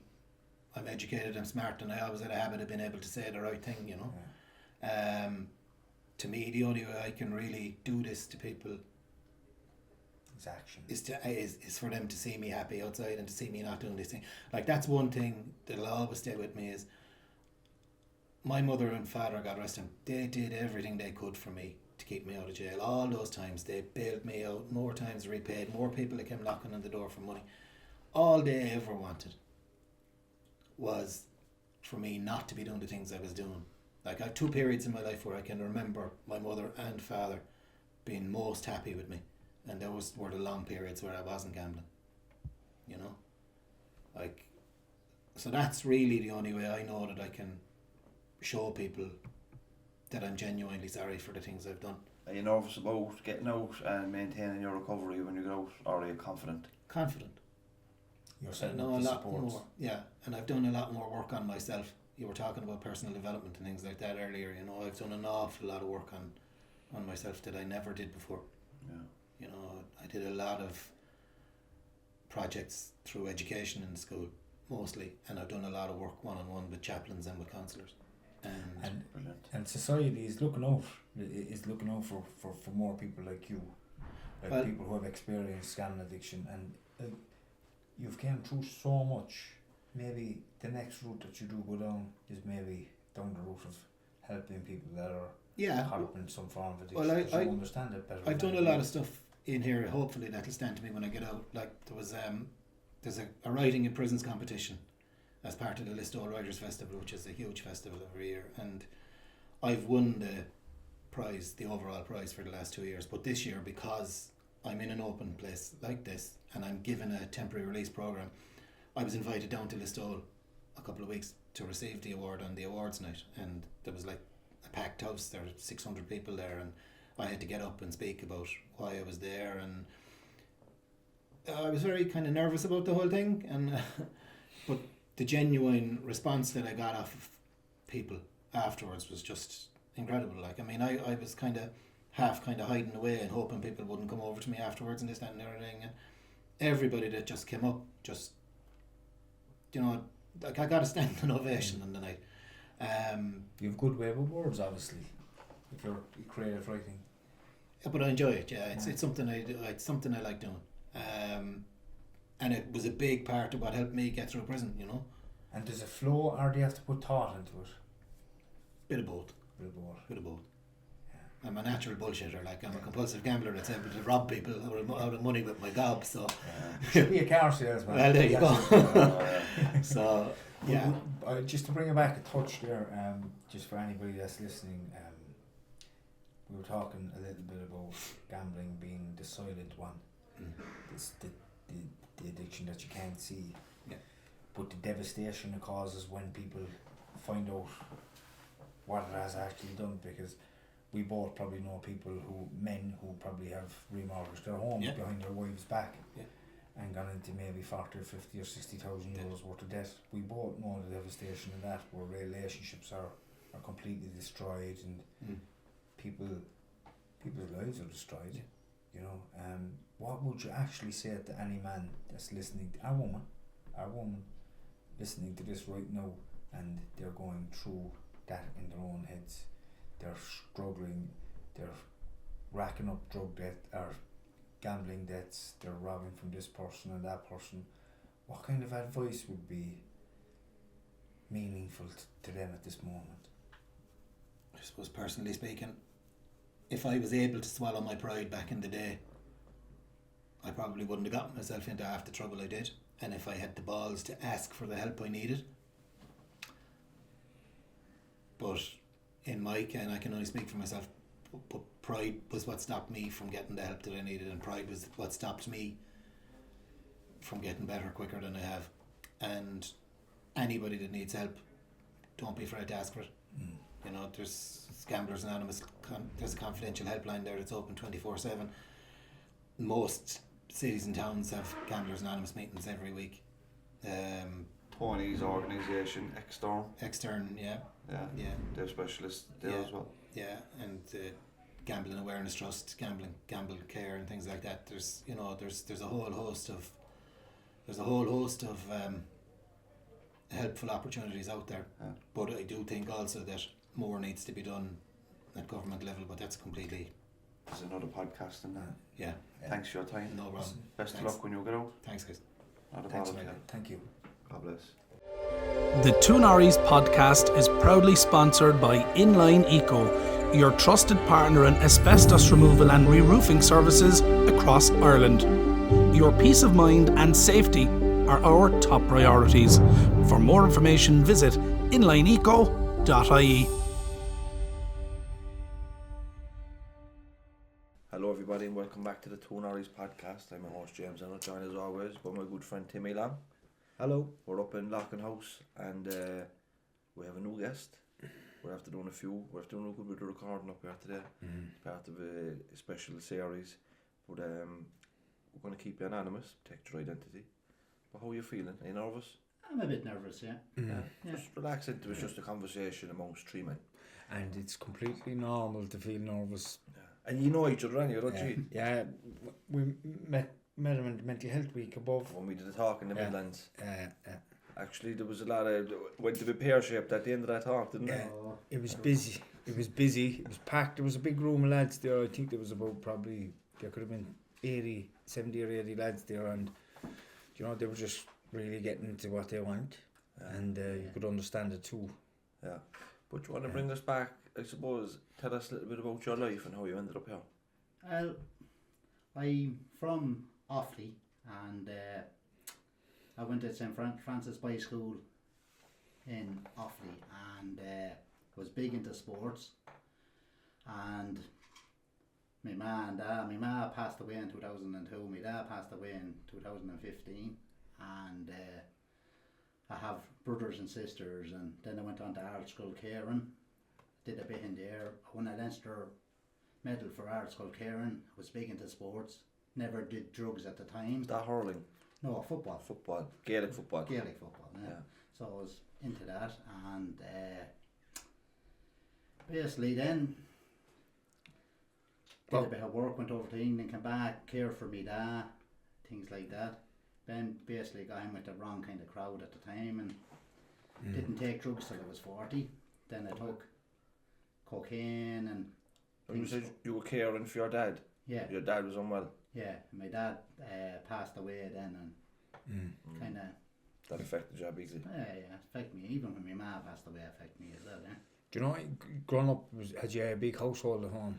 We lived. We had five in the family. 5 in the family. Yeah. In what way was mother and father? They were. Yeah, you had a mother and father. My ma never drank or smoked in her life, and my dad worked hard. And we weren't rich or anything like that. Yeah. You know what I mean? And growing up was how was growing up for you? Sometimes good, sometimes hard. You know. Like we're talking about maybe 70s, 70s, 80s and things. A lot of people were emigrating and things like that as well. Yeah, you know? and there were tough times. Weren't there for every family in every corner of Ireland? There were tough times because we had a massive recession back then. There was no work for men, you know, so it was difficult. And back then too, school was a difficult place. You know, for me, I know education wasn't something that came to me first hand. What about you? I wasn't very good in school either now. Yeah. Like, I learned how to read and write myself. Yeah. That's why when you were up in the Midlands, I took in what you were saying. I learned how to read and write myself, and I thought I was kind of worthless or something like that. And just that when I was in school, the sports kept me there and things like that. Yeah. And things like that. And that's what happens, isn't it? Yeah. Like the old sport kind of takes over the other stuff, because I know for a fact, like when I was in school, because of the academic side that I wasn't good at, but then I loved PE. Oh, I love PE. I love going out in the yard and having a game of football with the lads or a game of chasing. I loved playing with the school team and the hurling and the football, and that kept me there. Without that, like, I don't think I even would have went to school. Do you know what I mean? Yeah, similar to myself as well, kind of thing. Because I left school kind of early in our school, Cavan. I left early. I didn't even kind of do my junior cert or anything like that. So I kind of left early. Then I went to England to help me ma and dad and coming back. And were you working over in England? I did. I worked for a subcontractor for a few years. All building is I was it? building, yeah. Yeah, same as myself. I'm carpenter by trade as well. Fair play, No, it keeps us going, like, and I I love love trade myself, so yeah. fair play. I love working my hands. Yeah, same as me. Because it kept me busy, and I enjoyed it. Yeah. So how was it like growing up? Like, maybe your things, was there ever an issue with maybe addiction or mental health at any stage growing up? I had mental health problems there, and I was in and out of Portlaoise psychiatric unit there a few times and things like that, like so. And so it was on my mother's side at the time, you know. And I only got diagnosed myself when I was 40. Okay, and what was that with? With schizophrenic. Okay, yeah. So you went through most of your life, so at this stage, without any diagnosis. Yeah. You know, and like, how was that for you? How was it? Very hard. I trained a lot. Coming up to my 40s and kind of got on with it and accepted it. You got know? on with it because you didn't even realise there was something wrong with you, obviously. 100%, yeah. Do you know? And so then things happened to your family. Your mother died first, or your father? My ma died in 2002. And your mother, and that must have hit you fairly hard. Cause that affected me big time now. Yeah. Like any ma that passes affects you, you know? It does. Listen, I lost my own mother when I was in prison. Do you know, myself and the rest of my brothers, we were all in prison, and my mother took her own life, and it completely devastated me, you know, because I didn't have much of a relationship with her at the time, and it really ripped me apart because there was a lot of guilt there that I wasn't speaking to her at the time, you know, and it really, really affected me. But I had some fantastic people within the prison system, particularly a psychologist, and I got a lot of help, you know, and that was probably one of the first people that gave me that kind of care, something that I'd never had, and the care was based on just somebody being a good person, because in the life that I lived before that, I always thought people done something because there's a motive to it and they want something from you, but there was nothing here, and it helped me massively, and I got through it. So I know the devastation of losing a parent like that can be. So how did that affect you in 2002? It affected me fairly bad now. It's kind of thought the world was against me, and most of my siblings were doing well. They were up in the north, and my brother was over in England. He had his own kind of JCB, he was working away, and I was the youngest at the time, and you know, and my dad there, kind of affected me a good bit, as in health wise and things like that. And my dad liked a few drinks and things like that, like, and I wasn't overly ever a big drinker, but drink never suited me because I was on kind of tablets. You know what I mean? Things like that. So basically affected me health wise and things like that. But I always used to come back. We say, as I'm big into sports, I said I train, then I'd run more just for my own head and clear the head, as you know yourself. You tried to keep the head busy constantly, so you don't have to sit down with it and think and go, what's going on. So your father died then in 2015.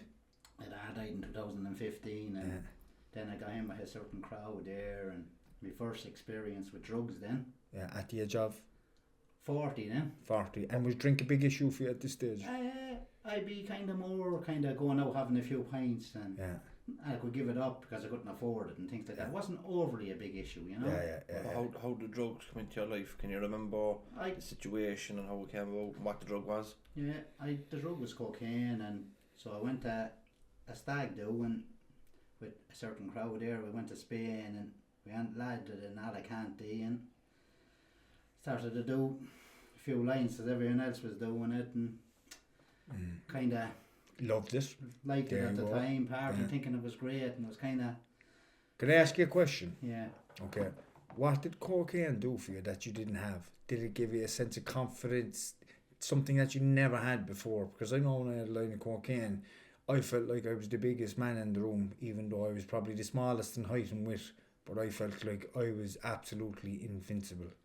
Well, basically the same as yourself there. Be over talking to everyone Yeah. and this and that and the And I other. was as shy as I was so shy outside of that. Yeah. Like, would you have been similar? Yeah, very shy that kind of way, and kind of nervous and things like that. You know, that Yeah. kind of way, and you know, people think, I'm this and this, but behind it all, I'm Yeah. not as strong as you think now. Yeah. You know. Did the cocaine use become problematic very quickly, or were you managing it for a while? I was managing it for a while, and then it started to come. You know what I mean? I wanted it and things like that, and kind of my sister was coming down and kind of was starting to worry about me because I was losing a lot of weight and broke down in the car one day crying and things like that. She said, like, at your age, and it's understandably, like, God in later life, but I was under a lot of pressure too. Yeah. As my dad left me a council house and Yeah. I was under pressure, people coming to me trying to get it off me and this and that and the other, Yeah. you know. Yeah. It was difficult. You were Then trying to deal with the death of your father. Yeah, the Your death of my mother passed father, away a yeah. few years before that, Yeah. and you're caught up in cocaine addiction. Cocaine addiction, but thank Was God the- today I haven't done Yeah. any of that. I'm off drink years. Yeah. Was the council trying to get you out of the house? No, because it's a family home. You know what I mean? Yeah. That we bought it out rightly, you know. Oh, Yeah. So, like, we're not here to find out why you're in prison or anything like that. We're just here to talk about your journey. But I don't and mind if you ask me that Yeah. question, I'll answer you. Yeah. Straight up. Like what led you to coming into prison? How did it come to a head for you? Well, I used to be running away from a lot of me troubles, and so basically I went to Dublin. That was the end of that. Stay away from Dublin. 2018, and Yeah. I was in a certain street. I went to the bar and I offered this person a drink. And next minute someone came and said, "Don't be offering them a drink." And next minute we had verbals. And next minute he was trying to leave, and I pulled him to the ground and hit the person and stood in the person. And I regret it to this day. So that was a mistake. And hopefully, in time, someone will forgive me. And if it doesn't, hopefully the Lord will forgive me. And does I believe in a bit of faith and things like that. Because forgiveness is a good thing in everything. So, listen, another thing to mention here. Were you out of your head in cocaine that day? I had a few lines with me and I was drinking. Yeah. Like, cocaine makes people very aggressive. Yeah. I mean, no, I'm not justifying your actions here. I'm not. No. You know, but I am going to tell you, like, when I was on cocaine, I was a fucking animal, and I don't say that in any egotistical way, but I actually didn't care about other people's feelings or what I done to other people, because I didn't care about myself. Literally, I really genuinely didn't care about myself, whether I was dead, alive, in life, doing prison, or inside in a hospital, because my head was gone. You know, and that's why I'm saying it cocaine makes people very, very aggressive and violent, with alcohol as well. Yeah. So that's probably is and you were obviously before that hurting because you were dealing with a lot of other stuff. So how did it transpire then from there? Like, you had an argument, somebody got hurt, and then I waited outside, thank God, for the police to come. They arrested me. So 2018 then, so I had to wait during COVID. So I got sentenced in the 5th of October 2022. So I'm in prison, counting Loughan House and all, just a little bit over 9 months now. So I got 2 years suspended, a year back to probation officers. nice one. But I regret what I did, and I was wrong what I did. I Yes. even said it in the night when I was arrested. I was Fair thank play. God for that. But And you know what? I can see the regret in your face. I can see that there is 100% regret what happened, because I can see the emotion in your face, right? And you obviously know that there was an issue with alcohol and drugs as well. And you said you're working on that at the moment. You're not touching drugs. I don't know the situation. No, I don't do drugs at all. No. And alcohol. What kind of supports are you using at the moment to kind of... Well, when I was in prison, I was going to AA meetings, so things like that. And then when I'm outside, I'm going to AA meetings as well and things like that, you know. But AA meetings really, and you know, I mean, I'm going to get a sponsor then when they come out and things like that. Have you somewhere to go? Oh yeah, I have my own home there, yeah. And have you a bit of work to get out? Yeah, I have to go out there. There's a friend of mine now. He's a courier there and all, so he's have a job for me there and all. So not so bad. So. Are you nervous about getting out? Are you looking forward to it? Yeah, I'm looking forward to it, but I was nervous now. I was out twice so far on my TR, and I was a bit nervous. Like I have a partner now and I'm married to a Brazilian woman. I was over there last summer before I got sentenced. So things are working out good for me now. And nice, for her, she doesn't drink or smoke, and love her very much that she stuck by me. And yeah, I do be nervous. And friends that I thought was friends is kind of what. Yeah. You know yourself, we all know the story, like the way it goes. And it's just when you do get out, like, make sure you set that support group up for yourself. Yeah. Make sure you have good people around you. Don't get caught up in any shit with anybody from your past, right? If you're moving on with your life, that means you have to move away from people that are still doing the same shit. And that's the key. Yeah. You know, and that doesn't matter who they are. Yeah. You know, sometimes the people you might have to stay away from are fucking family members. Okay, because they might be caught up in alcohol and drugs or criminality or whatever it may be, and you have to do what's right for you. You know, and sometimes that can be one of the most difficult things in life. You know, these are the people you grew up with, but you have to do it for you. You know, you've a wife on the outside now, and you need to start minding yourself, because you matter. You're important, just as I'm important. James is important. Everybody in this room is important.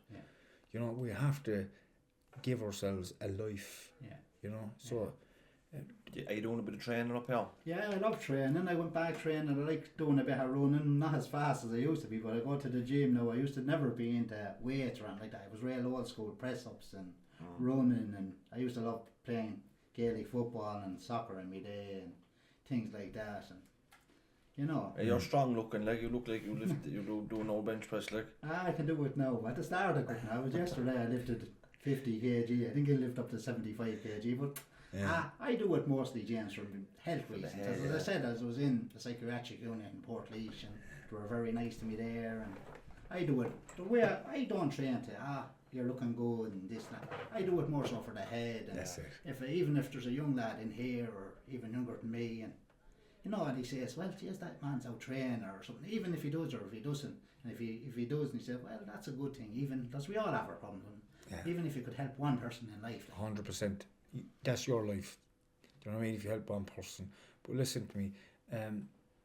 Like, thank you so much for coming on and sharing your experience with you. And we wish you absolutely all the best going forward. Thanks very much, you know, and fair play to you coming on, because we know you're a bit nervous. You know, it takes a lot of battles to come on this and talk to people and share your story.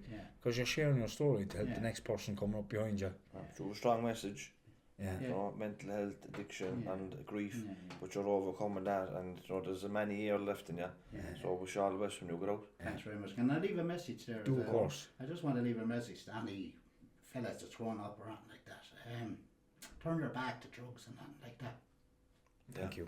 Straight up, well done, boy. And you know what? You couldn't have said that with any more sincerity, and I appreciate that. Thank you so much. God bless. God bless. Thanks, lads. The Two Norries podcast is proudly sponsored by Inline Eco, your trusted partner in asbestos removal and re-roofing services across Ireland.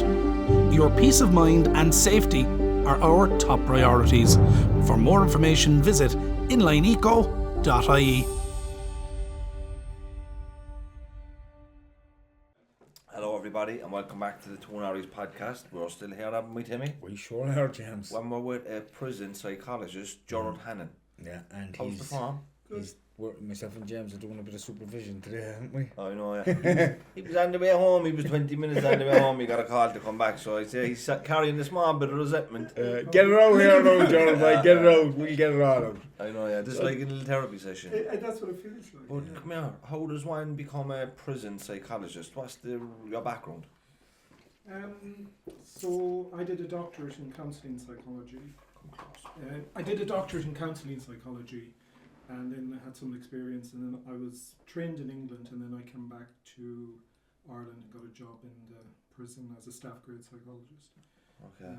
So And you're from this neck of the woods? You're from West? Yeah, I'm from Sligo originally. I used to be farming, and then I went back, studied, did 2 degrees, doctorate, and then come into psychology. So did you do a basic bachelor's? Sorry, yeah, could I get you to move in? Because I can actually see from the monitor that you don't be as close. Basically, you should be directing your voice towards. Okay. Yeah, he's out of shot down. Yeah, that's the way I'll read. Okay. I'll get you to start from that question. We start again there, yeah? Okay. I'll just Start ask again. him again about. You can just ask from that question again. Yeah. We'll be able to create it. No, that's fine, yeah, We'll create a cutting point. If Timmy moves the mic over, because he's going. Yeah. I move with my goal, then it's in my face, Perfect. yeah. We're all good. And you can ask that question again. You ready? So tell us a little bit about your background. Like, how do you become a prison psychologist? Do you need a PhD or? Yeah, I did a doctorate, 3-year doctorate I did in University of Surrey, counselling doctorate, and then I worked for a while, period of time, private practice, and in a private hospital in England, and then we decided to come back to Ireland, and then there was a job going in the prison service. So What's the difference between a counselling psychologist and a psychotherapist? and that's a good question. What's the difference? Is they essentially do the same job? Um, One you need a PhD and the other one you don't. Well, there's more differences than that in some ways. So let's say psychotherapy is usually based around maybe kind of psychodynamic informed work, where psychology may be, we'd be dealing in different modalities. So might be dealing in humanistic therapies, you'd be dealing more in CBT therapies, but then also that we do a lot more probably assessments in relation to writing reports, things like that. So there'd be kind of the functional part of, so let's say for example in the prison service we'd be doing a lot of kind of reports, risk assessments, things like that. In private practice and things like that, you might be thinking like you could be doing a lot of assessments for autism, you could be doing cognitive assessments, things like that. Yeah. So we'd be doing that, and then we'd be doing maybe formulation. But I think the thing in psychology, maybe at the moment, or I'm just saying in my opinion, yeah, things have become closer, you know, even between clinical and counselling and psychotherapy. So you have a background in counselling as well. Where did you work as a counsellor for a while? Well, initially, I suppose I started off. I was a farmer, so I farmed for a number of years, and then I left school when I was 15, and then I went farmed for a number of years, and then I went back studying, and then I did a certificate in counselling, actually only in Boyle, where I'm living now, and then that allowed me to go, and I did a degree in counselling, and then I went on and did a degree in psychology, and then I went on and did a doctorate, and then I was working in private practice as well, and along with another company in England for a period of time. And how did you find that? Personality disorders. Yeah, I really liked it. Like I think the work is really fulfilling. You know, and I think it's really interesting, and I think it's, you know, it's kind of, even during the training you feel like, you know, it's. Can you mention where you worked before? I think I probably, yeah, like, so I worked with a company called Mind Reframed in England doing personality disorders, and then I worked with Priory Hospital. So what's the comparison like coming from the Priory Hospital, which is renowned, into a prison setting? What's the comparisons? Like you're completely different. Like do you see some of the same things, but like addiction is across the board on both? Addiction. What about mental health issues? Yeah, like I suppose if I'm thinking here, I suppose in the prison, trauma is very prominent. In, let's say, in the Priory, I suppose a lot of the guys maybe could be privately paying it as well, so there was different socio-economic backgrounds and everything like that. So that's probably the difference. But then in I suppose the therapies we use and what we're doing is very similar in some ways. So let's say we were doing DBT, dialectic behavioural therapy there, we're doing it here. In the other company I was with, we're doing MBT, we're doing it here. So there's a lot of parallels in that. So it's hard maybe to categorise exactly. I think maybe the socio-economic difference compared to maybe a private hospital is... You mentioned earlier on there about autism. Yeah. You're working in a prison here now, and some of the lads like may have never worked with a psychologist before. Yeah. Can you see a lot of maybe ADHD, autism and other stuff within the lads here that's completely undiagnosed? Yeah, possibly. I suppose just to caveat that I'm in the prison service now for a year, but also that nearly parallels to our experience outside of prison as well. A lot more people, symptoms are being picked up, and even if someone is maybe more threshold, let's say autism, but they have those kind of symptoms, so they're, they may struggle in social environments, they may struggle in that. But I suppose if we think of maybe the populations, let's say prison populations, those things can be more prominent and can be hidden and maybe masked a bit.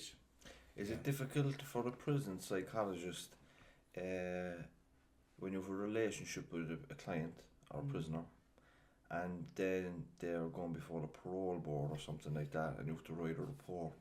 Like, does that cause friction with you, as opposed to if you're working in the community privately with a patient or a client?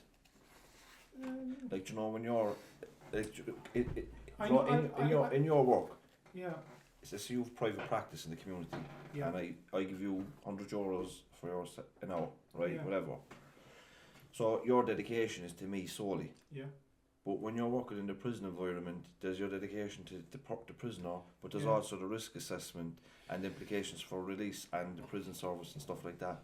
Yeah, I take what you say, but I suppose also, let's say if we think about a risk assessment, as a psychologist, if you're working with someone, you're working in their best interests. So if I can identify that there is a risk, let's say we take an example for you, it's equally as important for me to identify it for you, because then we can put a plan around. So there's no surprises in the report. So we're let's say even I'm doing one at the moment, and I'll be meeting with the person, and we'll be going through it, and we'll be working through to see, okay, is there any? So it's very much what we kind of try to do here is it's collaborative. There's no surprises and everything like this, and we're thinking, okay, if something is needs to be addressed, maybe we need to think about it now, put a plan in place. And usually, we're thinking there's year one assessments done, then you have second parole report, and then you have the last one. So in some ways there's time there, and then there's recommendations made in between that to think, okay, we want to work on this, so maybe we want to work on, maybe we need to go to MBT or DBT, or maybe we need to do pathways to change, or maybe we need to do some of these things. So these are kind of incremental steps we're building here. So by the time, we've identified these things, then we're kind of, we're on the same page. But I think there is a lot of, and I think my experience anyway, there is a lot of there can be some anxieties around kind of guys wondering, do they need to do more, or will there be a... Or do you find it hard from, to be honest, completely honest with you, if they're thinking about trying to get out, and they're thinking, if I manage the juror and I tell them all this stuff, it's going to impact my ability to get out? Or is that something that you've had to navigate? Or? Personally, not at the moment. Obviously, I'm only new in the system, but I think, I suppose, in general, I think in the system here, there's no substitute for to be direct and honest. Yeah. Because I think if everybody knows where they stand, then I think maybe what could be more problematic is not being straight up and honest and everything like that. And I think, we're here to be supportive. We're here to work. And let's say even in setting here and everything like that, that's what I'll say to the lads. We're, the governors here, we're trying to support people. We're not trying to...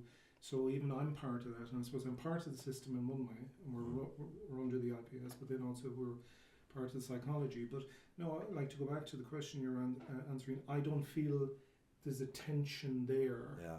I think as long as everything is very much, we're straight up at the beginning and thinking, okay, this is what we're working on, and this is the process we're going through.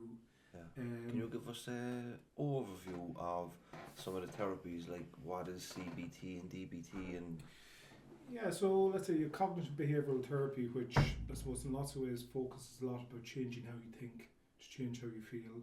You have dialectical behavioural therapy, which kind of works more on behaviours, so changing your behaviours. Would you give somebody like exercises to do? Or Yeah, so in both. So let's say in cognitive behavioural therapy, you might do cognitive restructuring. So you might give someone a thought record, think, okay, reasons for thinking this way, reasons for against it, everything like that. So that would be that. In the behavioural therapy, more you'd be thinking about how to change the behaviours. So you'd be doing something different. So let's say you might be, you could use, there's different de-stress tolerance skills. You could use the breath to help kind of calm you down. You could use exercise. You could use distraction. You could use different things. But you're thinking about what can you do rather than how you can change your thinking in that moment. So we have them. Then we have mentalization-based therapy, where we're trying to help people mentalize around what's going on for them, and how can it enable them to also mentalize what's going on for other people, and think about kind of where other people are coming from. And then we have kind of more maybe psychodynamic therapies a little bit. So we're thinking about maybe what is the kind of internal dynamics we've or the dynamics we've internalized from childhood, and how they relate and how they could come played out in the system. So let's say if you've kind of internalized, I don't know, punitive parent or a thing, then that could come played out in this system. Yeah. A prison psychologist has a very, very important role within the prison, don't they? Like, they might be the first person a prisoner might have ever trusted, okay? Because they're coming in from the streets. They may have had a really traumatic childhood where they've lost all forms of trust in human beings, and you're giving this role. It takes time for that barrier to be brought down, and you have to be very, very, very patient as a psychologist with this person as well. They even go at their own pace. But when that barrier gets broke, the relationship starts to strengthen, and the work that comes from that then is completely transformative. I mean, in many, many ways. They don't just start talking about childhood trauma and abuse and neglect and things in different ways that has happened to them. That's you start becoming somebody that will always be a massive part of their life from that moment, because it's the first relationship that they're actually trusting and opening up to. You become a friend. Can you tell us a little bit how that feeling is for a psychologist to be the person that is there for somebody during this biggest time of their life? Because this is a time where an opportunity to change everything in their life happens. You've obviously gone through that with some of the lads already. Like, I suppose the first word that comes, it is a privilege to be able to be there and everything like that for that, and to get that connection. But as you say, like, it can take time to reach, and like what you're saying, I suppose there's lots of mistrust in the system, and it takes time to build up that trust and everything like that. But then when that trust and that relationship is formed, and you have, like what you're saying, you have that bond, it is, lots of amazing things can happen. And I suppose it's, in some ways, you feel like it's not even like they have a second chance, it's like they have a first chance. That's their first chance, of really changing something and doing something. And it's amazing, and I suppose that's why we do this work, and that's why we're in this. Even just one wrong move from psychologists during a setting, that might be a demeanour, it might be a movement with their eyes, it might be it might be anything. That wrong move could break down that relationship in seconds, because they might say, oh, this person, they don't really care, or look at him, he's yawning here. And it can be hard when somebody's truly tired and you're giving somebody your full attention and you have to yawn, and it can be hard, because you have to give them you have to leave them know that you're there. How difficult is that for a psychologist? how difficult it is. I suppose it's hard to say how difficult it is. You're trained into. Yeah, like you're trained into it, but I suppose like we're human as well. We all can get tired, and everything like that. But I suppose the thing is here, you're always let's say in what you described there, you're talking. I read body language. Yeah, that was how exactly I read it. And this is how I'm thinking about that. In some ways, a lot of the population will be hyper vigilant for body language and everything like that. And I suppose we're always very aware of that and everything like that. And I suppose even from one of the key supervisors we have is Professor Anthony Bateman, and he does the mentalisation therapy, and he talks a lot about this epistemic trust, where you develop this trusting relationship with someone. And like what you're saying, all of these behaviours feed into that. That if I'm yawning here, or if I'm dismissive, or if I'm not engaged with you, then you that triggers. Or even energy can transpire in energy as well. If someone's feeling, they might have said something and they're feeling a little bit judged. Yeah. It's a complete shut off. Like the button, the light, the switch just goes off. But you know what it really shows as well. You know, when you're in a position like that where you're working one-to-one with people to help people that are traumatised, you really need to have your own ducks in a row. You need to have certain amount of your personal development done. That when you go in there, you're in a good place, you have a good self-awareness, good interpersonal skills. Yeah, no, I suppose there was always a saying when we were training, you only can bring someone as far as you've kind of come yourself. And I suppose that in psychology is kind of something that, in a thing that you want to be aware of, your psychodynamics and what you bring into the room and everything like that. But I suppose I'm kind of curious, what has your experience been? Well, my experience within the prison system in regards to rehabilitation has been positive, and it's been positive because I wanted everything that the prison could give me: education, counselling, psychology. I worked with psychologists in the prison for a number of years, and even my last question there around the trust, like it took me 6-7 months to even start opening up about some of the stuff that was down here, and that took so much time. And when I said it then, it was like the sweat all over my body, and then you speak about it and it's there, and then for a while you're kind of waiting for something to be said, and you're for the next few sessions, and when something's not being said, you're saying and the trust starts to build in that then. But during this period as well, I also lost my mother in prison to suicide, and just to have somebody there to talk to, because I was in a bad place as it was before she even died, and then that to happen, but to have that person there to help me as well, that was a big deal for me. Like, and when that happened, it was like, whoa, this person not really cares about how I feel, and they really genuinely want to help me, and that like kind of it was chipping away then at the my kind of armour around trust and leaving people in, and it started to build on that, and it got stronger and stronger, and then we started talking about stuff, and it was just flowing out because the judgment wasn't there anymore. And it took time. It does take time. If there's any prisoners listening to this today, right, what I would say is, don't waste any time if you get an opportunity to speak to a psychologist in the prison. There's nothing you're going to say to them that they haven't heard already. Don't waste the time. The fear is going to be there. You're going to be so afraid to talk about your deepest and darkest, what has happened to you, and shit that you've done yourself. But get it out there, and don't waste a second of any of those sessions, because you will get so much from it, and it's a release. It's a release of all that built up shame and fear and guilt. What would you add to that? Well, I'd very much agree with everything you're saying, and I think the thing that you said at the end there, the shame, I think that can be a big factor that maybe prevents people from disclosing or talking around things and everything like that. Is that something to do with Ireland in general as a country, because of no, we won't get into anything around the Catholic Church or anything like that, but in regards to religion and the shame of growing up with the different, the laundries where women had children out of wedlock, and all the other stuff that went with that. Like, there's so much shame, and that stuff was passed on to me, it's passed on to you, James, everybody that's in this room. But even in a prison environment, like, we just shame for the crimes you committed, the people you've harmed along the way.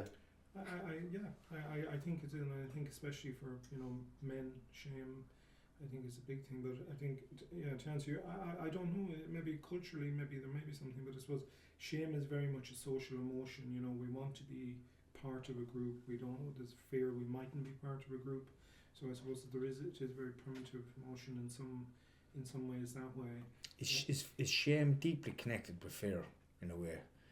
Because there could be fear, because I've often thought of it and I'm saying, right, shame, right, I'm ashamed, and then there's the fear that people are going to find out about the stuff you're ashamed of. Well, like, I would be thinking there is a connection from the sense that if we think from an evolutionary perspective, we feel shame, and if we're not going to be expelled from the group, that threatens our survival. So, and everything like that. So there could be fear that actually we're not going to survive. And in some ways, and maybe we can think that that's linked. And I suppose, could we ever be thinking that one is the other and misplacing them, particularly for people who aren't very tuned into their emotions? And I know I wasn't. I had no clue what emotions were when I stopped alcohol, with the alcohol and drugs. I didn't know what the difference. I didn't even know what shame was. Or fear. You know, I know. I think an element of shame is a good thing, and as you said, it serves a function, because there's healthy shame, and there's toxic shame, isn't there? If you do something and you feel shame, that means you've a moral compass, and what you've done is against that. That means you know better, you know you shouldn't have done that. So that shame helps you that you don't want to do that again. You don't want to feel this again. If you don't have that, then you're kind of hurting people, and you don't really have no connection to them in terms of empathy and stuff like that. So I suppose shame can guide you, all right, but I suppose also maybe in these systems there's a lot of kind of shame, or it feels to me maybe kind of transgenerational shame and things, and held, and actually it's never really processed and worked with, and it doesn't become as functional. It becomes more kind of held. That makes so much sense to me, because of the environment I grew up in. There was so much shame inside my family home. Like, even growing up for me, and this is going back to what I said earlier, I was struggling with sexuality at a young age, from 11, 12, 13. My fear, I was so ashamed of not knowing whether I was a straight man or a gay man or what. And then the fear was that people would know. And I was completely consumed, wrapped around this thing. It was like I was in this bubble and I couldn't even breathe. And you know, it wasn't until drinking drugs started coming into my life then that I kind of leaned one direction than the other. But when I stopped drinking and drugging at the age of 32, that stuff, because it was never dealt with, came back. And I'm inside in the prison, right? And all that stuff is coming back up, and I'm questioning it again. I said, what the fuck is going on? And I spoke about this stuff in therapy with the psychologist, and we were trying to understand it. And another thing happened to me then. Do you know what males, like if a male treated me with respect, another man treated, I would get this unbelievable, weird, strange feeling, and I was starting to misunderstand it as in, like, what's the right word? Me being attracted to him. But what it was what I learned from it was, I'd never ever had a male relationship. I'd never had a man ever kind of be nice to me in that way, and I was mistaking that his niceness is in a sexual way, and instead of just like, he's just a human being, like, that's a woman, that's a man, she's nice to you, it's fine, he's nice to you, but you're mistaking that he wants to fucking. Do you know? So do you understand where I'm coming from? I understand. I suppose it's a very unmet need then you had, in a way, of not having a kind of there's an yearning for that relationship, and so I can understand that. I think shame is and I think shame, we can, out of shame we can do lots of different things, and it can hold you back as well from getting on with your life. But Gerald, to close us off there, will you just if there's a prisoner watching this and there's an opportunity to have a psychological assessment, or an opportunity to go to therapy or counselling, but they're a bit apprehensive, there's a lot of fear of the unknown, Can you maybe describe what an initial session would be like, and maybe what the journey would be for a prisoner, and some of the stuff that they can overcome? Yeah, so let's say usually for the psychological service we'll get in a referral, and then there'll be a triage. So a triage is just initial assessment that's done with the individual. Now those triages are around 50 minutes, and in that we're meeting the individual, kind of getting a sense of what's going on for them, what they want to work on, what do they need, and everything like that. And then we're making recommendations to different groups or maybe individual therapy. So it could be the DBT group, it could be MBT group, things could be individual therapy, and then they'd go back on a waiting list. Then when the group would start, they'd be going into the group. They'd maybe fill up some psychological measures before the group, go into the group for a period of time, and measures at the end, and then there'd be a discharge summary. And then within that time, they may be also kind of reassessed. So I'd say depending on how they experience the group or how they experience different therapies, maybe it might be felt, okay, maybe if something else comes up for them or something else isn't addressed, then we can think, okay, well actually, they might also benefit from something else. So very much but it's also just to say that it's very collaborative. So let's say if I meet you for a triage assessment, we'll be talking about what's going on, and we'll be agreeing together that, okay, this would be, like you might say to me, okay, I'm struggling with anxiety, and I might think, okay, well, we could put you into CBT for so many weeks, or we could do something like that, and, is that okay for you? Would that work for you? So, because ultimately, we need to be able to give people something that they need and want, rather than us just prescribing something for them. Yeah, so it's a mix of like one-to-one work and group work. Yeah. And you're not being told, you need to do this, you need to go here. It's like, this is available to you if you're interested in this. Yeah.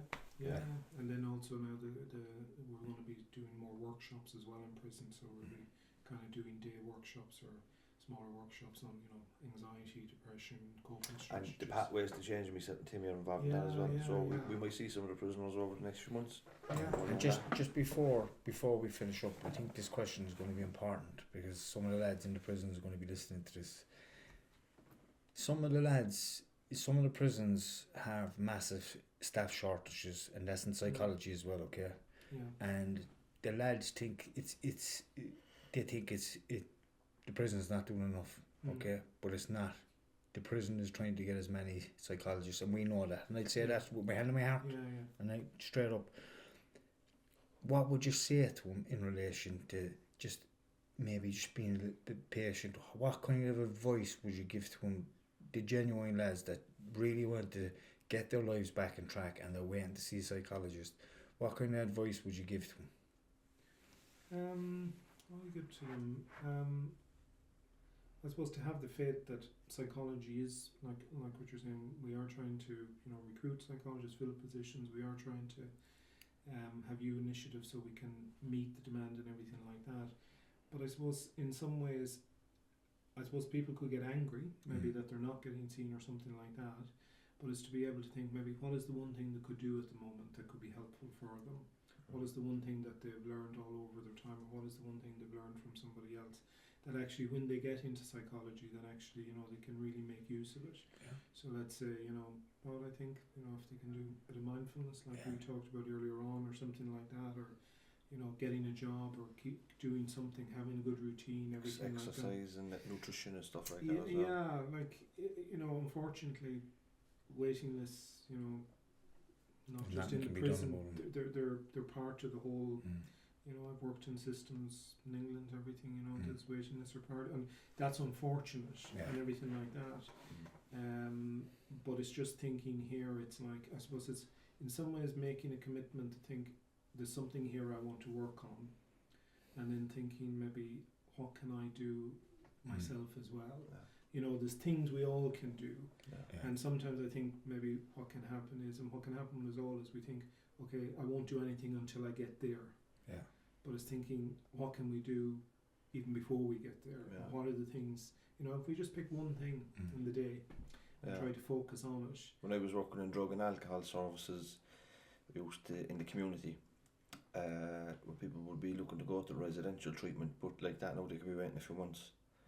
And what I used to say to them that your treatment doesn't start the day you went. Your treatment starts now. Yeah. And there's stuff we can do in the interim. Go Yeah. to your meetings, do your fitness, nutrition, do these little tasks that'll, because the psychology will be a very small part of your recovery. Yeah. It's the before and all the after as well. And I totally agree with you. In some ways, psychology is a small part of it, and it's what happens. And it's like the analogy of trying to get fit.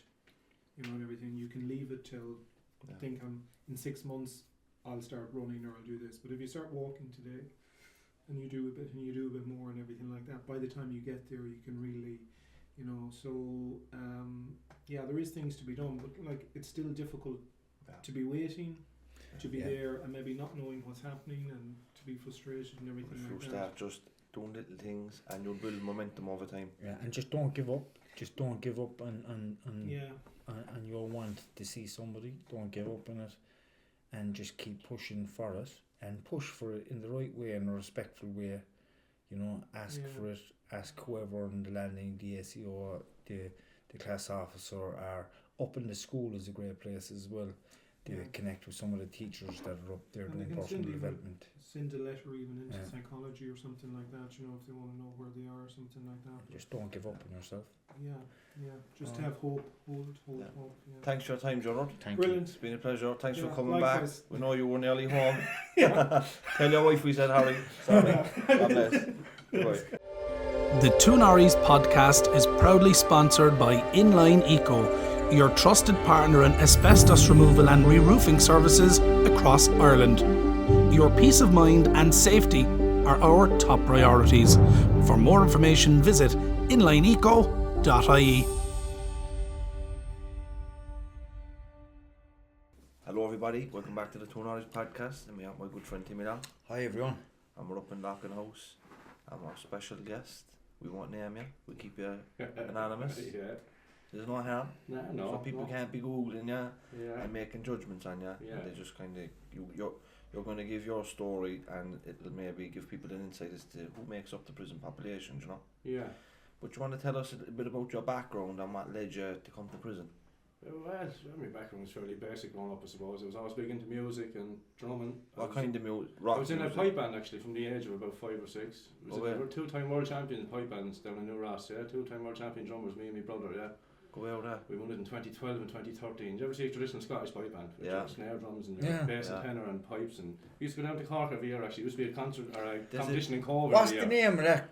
I think it's the South of Ireland Championships or Southern Championships. And the bagpipes is... Bagpipes, there used to be one in Cove every year. There's a big piping community in Ballyfihan in Cork City. That's where Micheál Martin is from. Oh yeah. I actually done a couple of months with a band, but I fell through, so I ended up going on to session and on drinking and all instead, being a young fella, you know what I mean? But I went down to St. Finbarr's in Cork. Yeah, the St. Finbarr's pipe band, and I done a practice season down there, but when it came to competition, I was gone. But they hadn't a great instrument though. Because the fucking, I don't know what it is about the pipes, especially the uilleann pipes. You know, when you hear them playing, do you know, I don't know if you're familiar with Planksty. No. Christy Moore's band back in the day. But there was a fella in the band called Liam O'Flynn. He used to play the uilleann pipes. But when you hear him playing the uilleann pipes, to make the hair on the back of your neck stand up. There's 1 or 2 lads in the band who play the uilleann pipes as well. Another lad plays the bowline. We always have a little jamming session in pubs. And it's brilliant music. Brilliant. I get the hairs off. It make you really sense your Irishness when you hear that music. Yeah. And even when you're in competition, it's like you're going to do a battle with the next band. And you just put everything into it, you know what I mean? Yeah. Very good. So what was school like for you? School was grand, Christian Brothers all the way. Thieves, primary, secondary. It was no bother, In sport? I played a lot of rugby when I was younger. I played Leinster Schools rugby. And I played rugby with me club for about 10 years. I played hooker. So it was an active old childhood, I was saying, Were you academic? Did you enjoy school? Yeah, not so much, no. Okay. No. I done music in school, and the second school was done. It was just put behind me. I never had any interest in college. Had you any idea of what you wanted to do at this stage with your life in relation? One thing I never just, I don't know if anyone else is like that. I just never realised what I wanted to do. I couldn't pick anything, or I couldn't settle on anything. I wanted to be a wrestler. Did you? You have the physique for one anyway. It didn't work out though, trust me. For a while I wanted to be fucking Rocky as well, a boxer, and I The wanted to Graham be and the some Rocky song comes on, isn't it? some form of martial arts expert anyway, because I Yeah. just liked fucking baiting people. Roy Keane was for me. Who was? Because when I was a kid and a teenager, Roy Keane was at his peak. He's obviously from the north side of Cork City as well. Right. He played for Man United. Dennis Irwin was Dennis at Irwin, there. another big The one, big yeah. Cork presence in that great Yeah, team, you know. So yeah. that's what I looked up to. You know, soccer was a big part of our lives, you know. Yeah, yeah. But you know, like I think the harsh realities of life hit you in your teenage years. You realise, you know, that life isn't a fairy tale. Yes, exactly. And those things that you dreamt of probably not going to happen. No, you have to make your own way and decide what you want to do and settle on something. And Yeah, but if I you could don't just never do that. But if you don't find your own way, then you're looking like what kills the monotony of life. Yeah. What, especially in your teenage years, what you're getting up for what, like, and then all of a sudden start experimenting and smoking, hash, and drinking and stuff like that. It's the same kind of gateway for everyone, I think. So Especially in a small town. And Do you know, growing up, what was your first maybe introduction to drink or drugs or whatever was first? Probably by the age of, just was young, 13 or 14, Yeah. drinking cans here and there, smoking joints here And and how there. did that make you feel?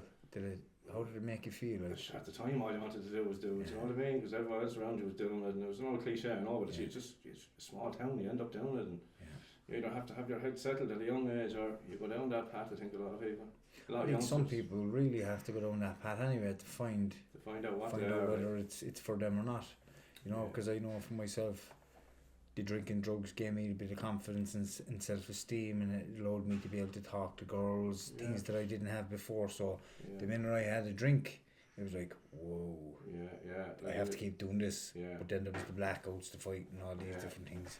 What was it like? Did the drink give you any of these things? Yeah, but like you said, I suppose the confidence, and I suppose you're out with your friends having a laugh and all this crack. But then you have the side of it then the day after, and it used to take me 2 or 3 days to come around after a good feed of drink. Like your head would be in the bin, and you'd be just thinking the worst of everything. Then a few days later, it comes back around, and it's just in time for Then the you're weekend waiting to for do the it again. Friday then to come Do again. You know what I mean? This is it, like, Were you working? I was labouring from the second I left school at 17. I was on sites labouring, and just all I'd done. I'd done a couple of years plumbing, but I didn't fancy it. It wasn't for me, so dropped out. Jumped from. I worked with Prime Ed Publishing. They're called. It's a company. Makes school books up as far as 6th class. So I done that, and then the drinking drugs took over again. I got sacked. I lost more good jobs over it. But you have to live and learn, won't you? You do, and that's great to actually know that you have to go through these things, you know.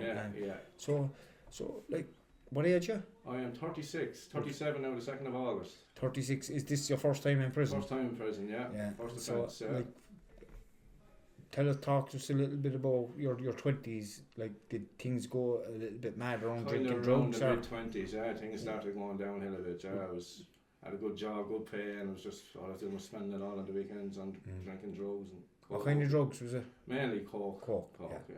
Same as myself. Yeah. But you were somehow able to manage a job. In between. For years I was. It's only later on, then mid to late 20s, I started taking it during the week. And what triggered that? Like, why did it get carried away? Why were you able to manage it and then you weren't? I don't know, probably just the addiction side of it as well. It's addiction. You want more, you keep wanting it. I think it's just cocaine is just one of these drugs that you the feeling it gives you, you don't want to leave it. Like the confidence, the self-esteem, the macho kind of image, the ability to talk. Like, I could fucking chat to women like I couldn't never have done when I was sober, or even just with a few drinks in me. I just had this extra layer of confidence. It was like I was untouchable. Did you feel the same? Like, You know, and then you like wouldn't be thinking right, you're not. and then you wouldn't be thinking the same. And you feel like, I don't know, is it a release of dopamine? It's just a whatever consistent it is, release of dopamine. You're constantly out of your head, but there's no such thing as the first buzz off the first line. No, you're just constantly chasing it. But it's the dopamine, it's the crack, it's the messing, it's the smoking, it's the drinking. It shows how addiction as well. It gets progressively worse over time. And you might be managing it now. And I'm grand, sure I'm out there able to work. It starts off with the work when you're younger, and you do a hard week's work Monday to Friday, and you think, right, I'm going to have a pint here now, and then you're on it from Friday right through to Sunday, and back into, do you know what I mean? So how did you manage to maintain the drug and alcohol use when you weren't working financially? When I wasn't working, sure I wasn't. I was getting into debt and asking this lad for it and that lad for it, and do you know what I mean? So I got into bother that way, which has brought me to here, because I was asked then to go down the road and pick up something. And this will happen. So the debt is like this, right? Yeah. Start with this fella. Yeah. You owe him 600 quid. Yeah. Right, so you go to this fella, Yeah. right? Next, this fella here is looking for his money, Yeah. so you get the drugs off him, right? Yeah. You're paying this fella your next week's wages here. Yeah, Now yeah. he wants his money. It's like robbing Peter Peter to to pay pay Paul Paul, yeah. in a full circle, Yeah. Yeah. you know. And before you know it, you can't go here because this fella's going to be here. Can't go here because this fella's looking you. Before you know it, you're robbing Peter and Paul. Yeah, Do you know what I mean? and Michael and John. And the whole lot that goes with it. Yeah, No, yeah. and then 12 apostles. Yeah. and then you're living your life in fear. Exactly. Right, Yeah, and- yeah. and- You're wondering how did they get to this and what's going on. And what do? You Yeah. just use more drinking drugs. Yeah, to try soothe and mask it or yourself. numb it or yeah. Just running away from problems is what it is. I think as well. Yeah. So when did it really take off for you? Like, when did the addiction get so bad like that? A couple of years before I got arrested, I suppose. I was arrested in 2019, December 2019 for drug trafficking. Yeah. And I was arrested then. I was sentenced nearly 2 years to the day later, but probably 2-3 years before that was when I was at its peak. And Was that his it was peak? just What weeks kind or of more what weeks. kind of drug use was it? What, was Every it day. Every day. Daily, yeah. Right. Daily. Was there It like wasn't for even me? drinking involved a lot of times. It was Yeah. just It's just taking coke, coke, and I would yeah. took a going for, but I'd be up for James. You know, I'd be up for 5, 6, 7, 8 days with no sleep. Yeah. Just same, taking we said cocaine. 3-4 days. Complete psychosis. Yeah. Living most of my life by the cupboard and by the Yeah. door, waiting for people to kick in. No, and there, Yeah. just my head was gone. Head is going to overdrive. Completely gone. Like, was we gone to that stage? Yeah, it was, towards the end? Jesus, yeah. It was nearly at that stage, yeah. You were just looking out the window, every knock on the door, you were... The heart. You Waiting on your someone to own ring the house heartbeat. phone or, I remember my own heartbeat. You'd be lying in It'd the be bed. beating, and who's that? Yeah. And you'd be like this. You wouldn't even breathe. No, yeah. And you're so tight as well, your whole body is so tensed up. And then the dirty feeling. Yeah. You could just get out of the shower, but you feel so dirty. That's it, yeah. It's a Do you know? horrible existence, to be honest with you. Which look, people are going through it. And, I just stopped taking cold turkey in 2019. I just never went there again. Drummond who got caught with the drugs. Yeah. Was it a sense of, fuck it, I'm caught, it's a disaster, or it was a sense of, at least it's over now, and there's no more chasing and It hiding? was the first one. It was fuck it, how much been caught and what's ahead of me. And but then as the years, the time went on, in hindsight, it was a blessing, to be honest with you. Blessing, because like there was lads chasing for money and this and that. And now look, I know one or two of them personally and my friends. And but when this happened, then they said, look, just sort yourself out. Man, I even after you, just give me what you can when you can. Look, you still owe me a few bob. This was a couple of years ago. Give me what you can when you can. And that was the way it was. Like Sometimes a really dramatic thing has to happen for people to stop. Like for you, it was getting caught with drugs. Yeah, you know. yeah. Could be an overdose or Yeah. an assault for somebody that's not near that experience. Then they realise if there's something hits you, a big event. Just there's no like kidding yourself. So right, this is fucking This serious. is No, like, is this the life I No, it was want? actually a blessing now looking back on it now, because it probably would have got worse and worse, and probably would have got pulled in with twice as much and done twice as much time. You know What what I mean? prison were you committed to? If I think for the Leinster area, the committed prison is the Midlands, so you don't have any choice. I don't So you went straight to the straight to Midlands. the Midlands. What was it like going in for a person that's never been to prison It was, before? I was mad. It was because it was going in during COVID, and we were straight up onto into B2, I think it was, and twice a day when they're getting out, you can hear the landings going wild, and It's busy. I'm just and the flap wasn't even open, so I was kind of just looking out through the flap and see what was going on, and because your senses are everywhere. Like. Until you get out onto the landing, but the first day on the landing, then it's like everyone just looks at you, stops and looks at you, and you're just kind of trying to make your way and introduce yourself. And Do you know one of the things that stood out to me when I went in first, when I was 18, is it interesting thing. The first person I was ever doubled up with is actually here at the moment in Loughan House. You know, we laughed about it a while ago. But you know, one of the first things that stood out to me inside was, fellas just brushed their teeth 3 or 4 times a day. Every time the door opened, they were out the towel and the toothbrush. It was like, fucking hell, you wouldn't brush your teeth as much if you wasn't in there. yeah, absolutely. People look after themselves, you know, and spotless and stuff like that. But it was a bit of a culture shock as well. Oh yeah, jeez, yeah. I just went in, as I said, I just went in and got a job as quick as I could, and got off the landings, and it actually went quick enough then. It flew in, so it was after I think about 6 months down the Midlands thereabouts, and got a call to come up here. You're in recovery. Yeah, well, I never really had to. Honestly, God, as mad as it sounds, I never went to seek help about it. I just said, look, this is destroying me. It's my mother and father through hell, I said, so I just. Is that drink as well? No, I still drink, like. It was just more so with the cocaine was my big one, to be honest with you. So, yeah. So I just cut it out. I said, look, forget about it. What's the point in working hard all week, throw your money away at the end of the week? That's the reality of it. Nah, you want to save up for nice things. Like people are out there, they're working nice and they're getting their 400 or 500, 600 quid a week, and come on Gone. Friday, there's a fella knocking at the door It's for no his good. 2 or 3 eighths that you went through, and it's like, it's so disheartening. Yeah. You know that you have to hand over money that Yeah. you worked so hard all week. Yeah, just for You a know? couple of nights on the weekend, like, it's not Yeah. worth it. Like. So you weigh it up. I think as you get older, you get wiser, and you weigh it up, and you just say, nah, not for me anymore. What kind of stuff do you do in Loughan House to pass the day? So Tuesday, Wednesday, and Thursday we'd have music from 2 to 4, or 1:30 to 3:30. So 2 hours. So it's 3 afternoons gone. I hit the gym every evening, most evenings anyway. And what else do we do? Play a few cards in the room. That's about it. Yeah. But the days kind of roll into one up here after a couple of months. You have to find your feet coming from a closed prison. Yeah. But then it just takes off. And I'm here 14 months now. I don't know where it's gone. Have you a plan for getting out? Yeah, well, I have employment, full-time employment when I get out. Yeah. Are you going to have a drink? Would I have a drink? Yeah. Yeah. Are you nervous about where that might bring you? No, because I've been drinking the last couple of years now. It's back. I just don't want it. No need for it. I don't want it anymore. I have no urge for it or anything. I just sit down with my brother, a few games of FIFA, drink a few cans. That's us now on the weekend. I suppose you're not too bad if you're around people that aren't snorting coke. No, my brother doesn't do anything, so he just drink a lot. So we just have a few cans. 2 United fans, we watch the game. And is he betting the game of FIFA and the stress story I hid me on the phone looking for the name of Charlie? He's out to hammer him, he bet me an epoxy penalty he got and looking for the half ounce. Have a do quick. No, we bursted out with alright. Yeah, no, we played together online actually on the FIFA, believe it or not. Are you any good? I'll be alright. Yeah, we might have to play it anyway. James is a big FIFA fan as well. Yeah. I'm alright too. Yeah, did you play the newest on, you did? Yeah.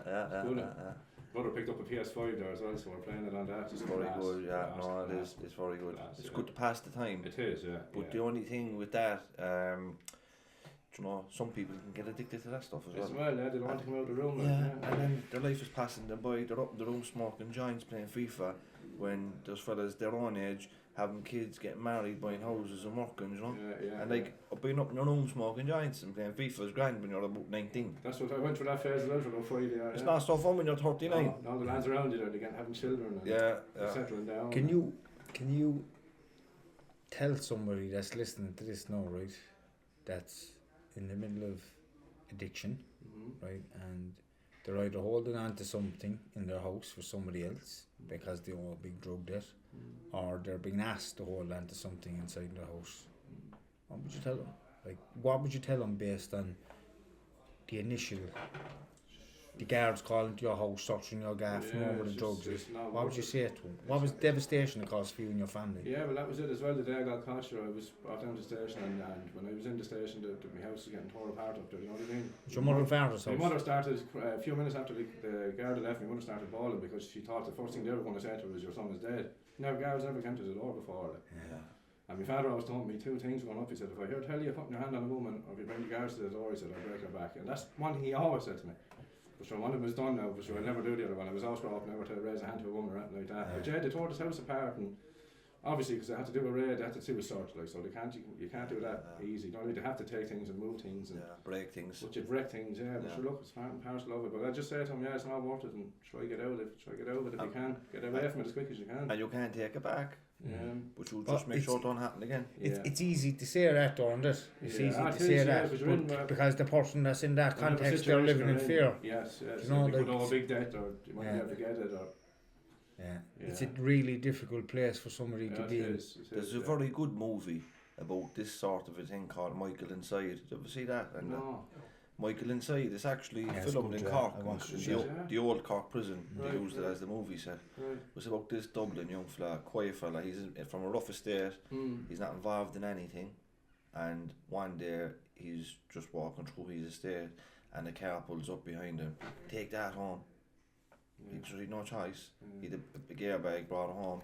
The door gets kicked in, load of drugs. He goes into prison. He's being bullied in prison. He ends up retaliating, and just things snowball. You know what I mean? Yeah. But like, if you're in a situation where your life is under threat if you don't do it, you kind of can't really do fuck all about it. You know? No, you see, everyone's in a different situation. It's easy. Like, you can't say one thing to one person because everyone, they could be in a sticky situation, but they can't really get over it just as of yet. Like, And you're standing in court then, and the judge is like, you're a drug trafficker. It's like, not a fucking drug trafficker. Yeah. What I would say to somebody is go to somebody that you trust. You know, somebody that you genuinely, truly trust talk to them, tell them what's going on for you within the addiction context, and maybe tell them what's going on in relation to you being asked to mind drugs and stuff, and see what kind of compromise you can come up with somebody who's logically thinking from the outside, because you can't think. You know, you're riddled in fear and anxiety and stress, and see what can happen, and see and try to find a way out of it. You know, something that won't attract the guards to your door, or anybody that's gonna potentially do some harm to you or your family. You know, try to come out of it. You know, because it's a really difficult place for anybody to be in. That's a good point actually, because I went through phases where you owe money here and there, and just you'd be bottling it up, and the things that be going through your head would be mad, like, you know what I mean? Your head would be in the gutter, like, you know what I mean? You wouldn't even be thinking of trying to get someone in who's thinking logically. You'd be just panic stations and right, oh, this lad money now and this and that and snowballing, and you know how it goes. When are you due out? On June, my release date is the 27th of July 24. 12 and a bit months left. Not a bad one. Yeah, that's getting there. That's right. Well, best of luck when you get out. No bother. Thanks Keep the head down, don't come back. No bother. I hope not. Just before you go as well, just mention your old buddy there. That you since you came in, you've been good friends. Yeah. You know, and since the Midlands in January. Met him in January. And you've built a great relationship as well. Yeah, it's half the battle. Like, you know what I mean? Being with someone you get on with. And you can help each other and talk about what's going on for you as well. That's important to mention that. If you find somebody inside in prison that you can look at and know that they will give you the best advice. Hold on to them. 100%. Hold on to them and listen to them and help each other, talk to each other about what's going on for you, bad and good days. Because that's very important. We're going to keep in touch when we get out now. He's behind your back there. Hold on to me. Yeah, hold on. He's saying, hold on to me. Our love handle is there. He's going, go on. But that's a very it's a good point. Just find somebody that you can help, you know, somebody that's on the same path as you, and help each other. Thanks for your time. Thank you very much, boys. God bless. All the best. Bye bye. So might as well jump in. We might as well go straight into it. Yeah, I'm just going to leave this. I'll leave this recording at one so. And let me just make sure. How are you feeling? Good. Yeah, you did well. You spoke really well. Yeah, that was a great podcast. Thanks very much. Spoke really well. Good to meet you.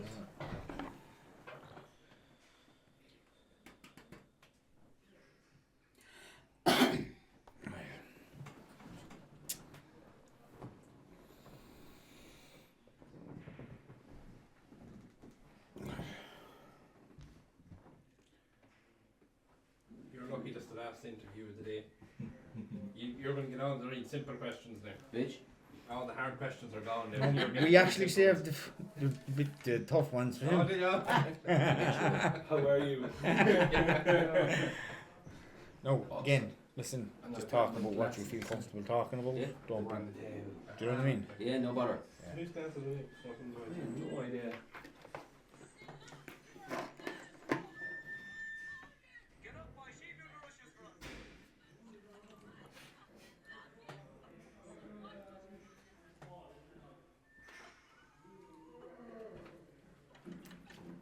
Good to go.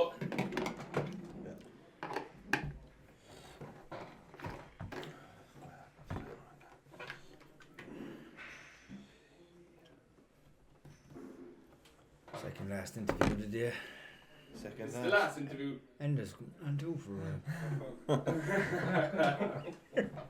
Yeah, sure, one that's How are you feeling?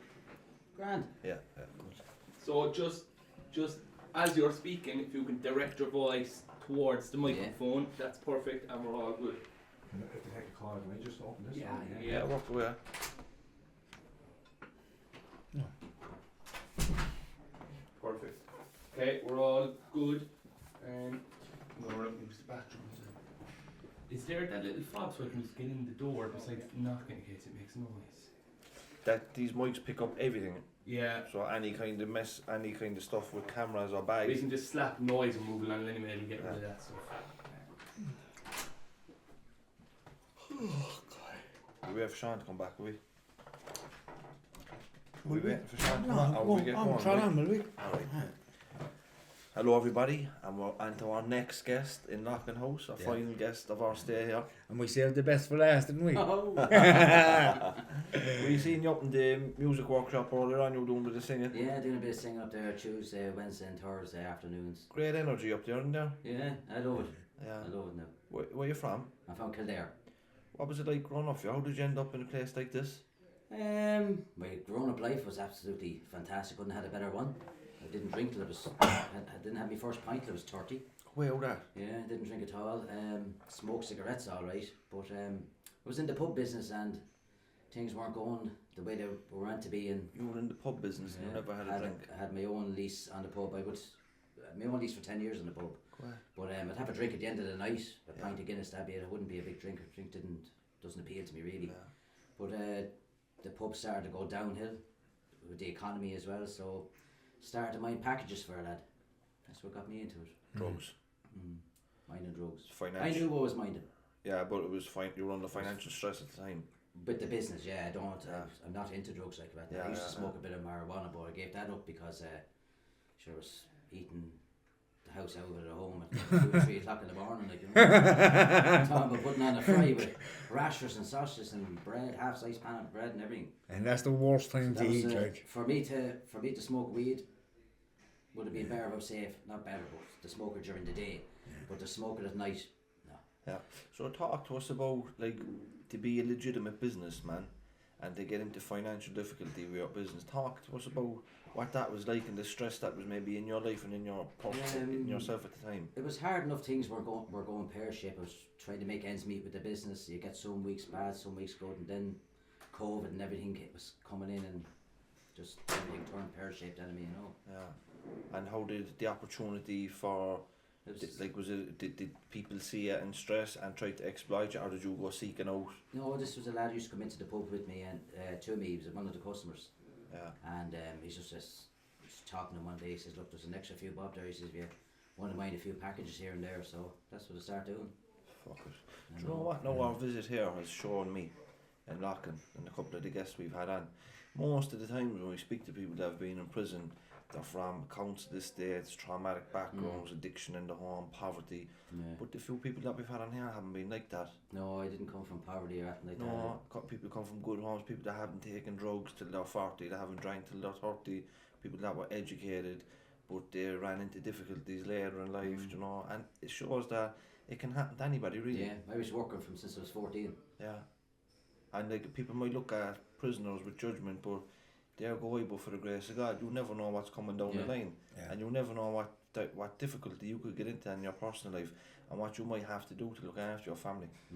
And you'd never been in trouble previously. Never in trouble. Now I'm like 48 years old. And never had a speeding ticket even. So that must, like, for something like this to happen, it must have given you a massive shock, like just to be sitting at home one day and next all of a sudden you have.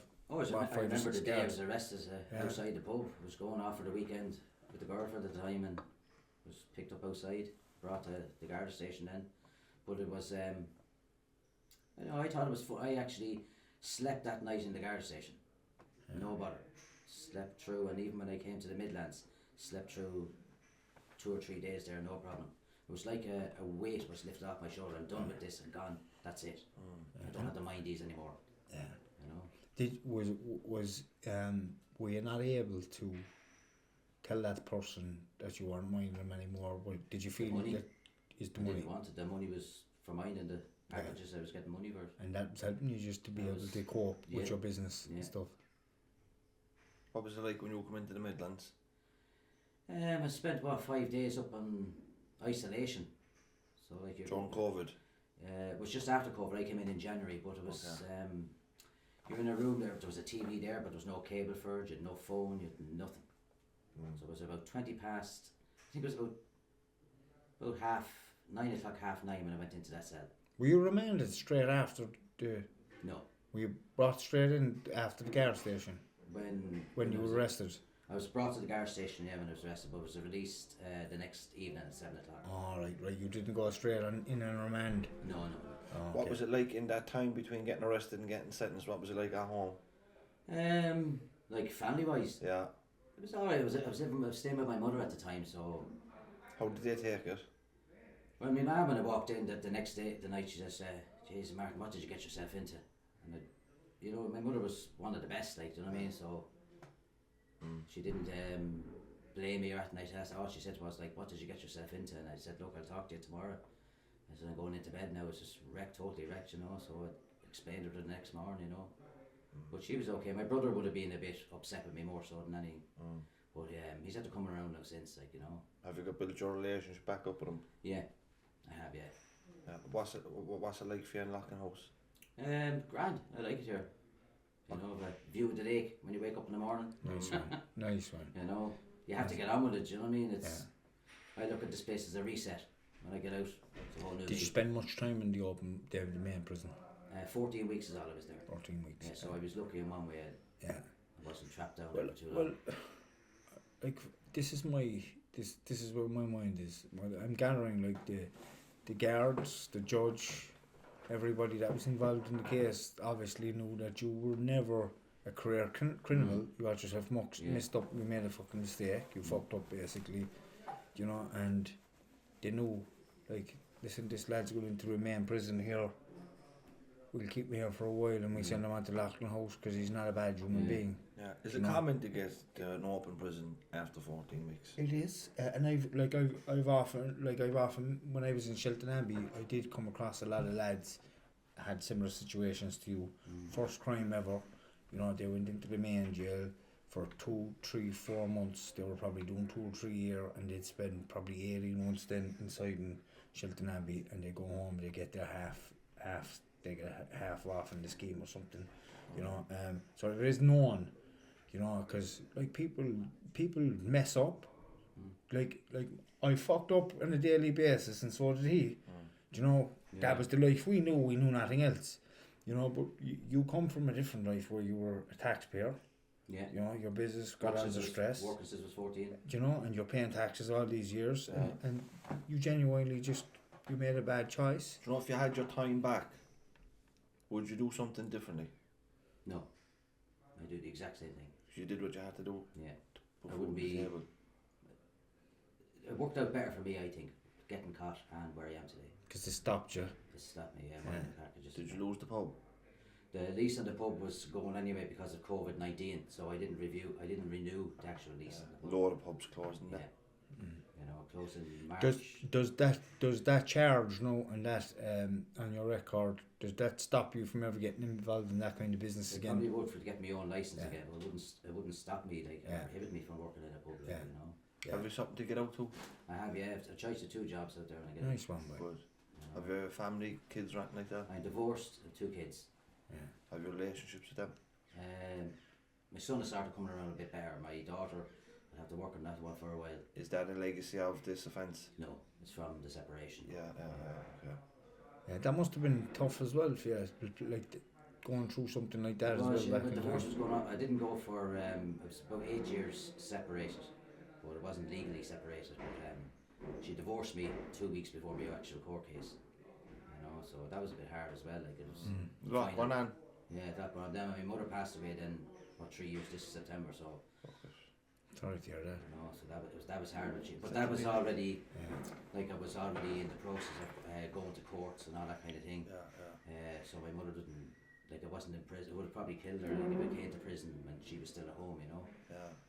So after having a tough few years of it. Yeah, I did. Yeah. What has helped you to cope with all this? The rosary. Yeah. I learned how to say the rosary in Latin. Only this year, yeah. And do you repeat the rosary every single day? I say the rosary, yeah. Fair play. And do you know what? That's what you've just said there now just shows so many different ways. The rosary works for you. For James, it's looking at something and understanding it intellectually. For me, it's sitting down and accepting how I feel in that day through meditation. You know, for another fella might be going to the gym, another fella going for a jog, another fella going for a walk with his dog. There's so many things work for people, and it's about finding that one thing, you know. And like, I've never actually heard of somebody. I've heard of we know a lot of guys that I won't say turn to God. To join the church or something. They just find religion. They find faith, and that helps them. I'm a man of faith. You know, I wouldn't say I'm a Catholic that goes to church every day, but I believe in a God of I believe that there's a higher consciousness above us all that's there, and I don't believe in anything called coincidence. I believe in a thing called there's a set path, and when you become aware and you can see these different signs of stuff that's happening in your life, you go over them. I think everybody's giving something. Like I went through the life I had to as a young child, in my teens, in my 20s with drug addiction and everything else, to be able to come through it, have some wisdom and have some experiences where I can sit here now and be able to relate to you, relate to James, and relate to every single guy that's inside this prison, you know, and the other prisons, you know, and anybody that's inside an AA meeting, a GA meeting, an NA meeting, because I can relate. And that's why we do this, is because we can relate to people, and we don't have to go away and learn a load of stuff and talk about stuff on the podcast, because we already have it in here, because we live that life. You know what I mean? Do you go to mass? I do every week, yeah. Is there mass in here? Yeah, every Saturday over there we go to mass. Yeah. And are you allowed to go to mass in the village? Are you allowed to go out into Blacklion? No, you get it here, no, unless you're out in your TR, you know. Yeah. You can't go outside the gates without that TR form. Oh, yeah, that's true. And you don't get that TR yet? Oh, I do, yeah. I'm out next Tuesday now as well. Very good. I get 4 days twice a month. What's it like when you get out for a few days? What's it like when you come back? Is the mood a bit low, or what's it like? No, it's coming back. You're coming from a nice cushy bed to a different mattress when you come back, and it's a lot smaller bed as well. So yeah. Have you a woman at home? No. But it's you appreciate it though, don't you? You appreciate the little things, and when you get out out of a prison, you go home and you appreciate what you have. Yeah. Because some fellas aren't going home. Yeah. Some fellas are going to be here for a long, long time. You know, and you have to appreciate it. And you look at things, you look at nature, and you look at the things you have in your life and around you. Yeah. And you can appreciate all that stuff, because it's like looking at it for the first time, because you're after being away from it for a few years, and now you're looking at it for the first time saying, "Jeez, I was never grateful for this before." You know, and it does it helps you to have more appreciation for life in general. And if you live till let's say if you live till you're 80 years of age, right, and you look at this period in your life, it's only a little period. Only a small piece. You know what I mean? But as Timmy was talking about there, this little period of hardship and struggle and all that, it's going to give you a new perspective for the rest of your life, to appreciate the freedoms that you have and opportunities that you have that you might have taken for granted previously, you know, and all that character building stuff, you know, give you an empathy towards people and an understanding that the regular person mightn't have, you know, and that's only a good thing. But best of luck when you get out. No bother. Thanks a million. Thank you so much for coming and sharing your experience. Alright. Thanks, Thank you. God bless. God bless. Bye-bye. The Two Norries podcast is proudly sponsored by Inline Eco, your trusted partner in asbestos removal and re-roofing services across Ireland. Your peace of mind and safety are our top priorities. For more information, visit inlineeco.ie.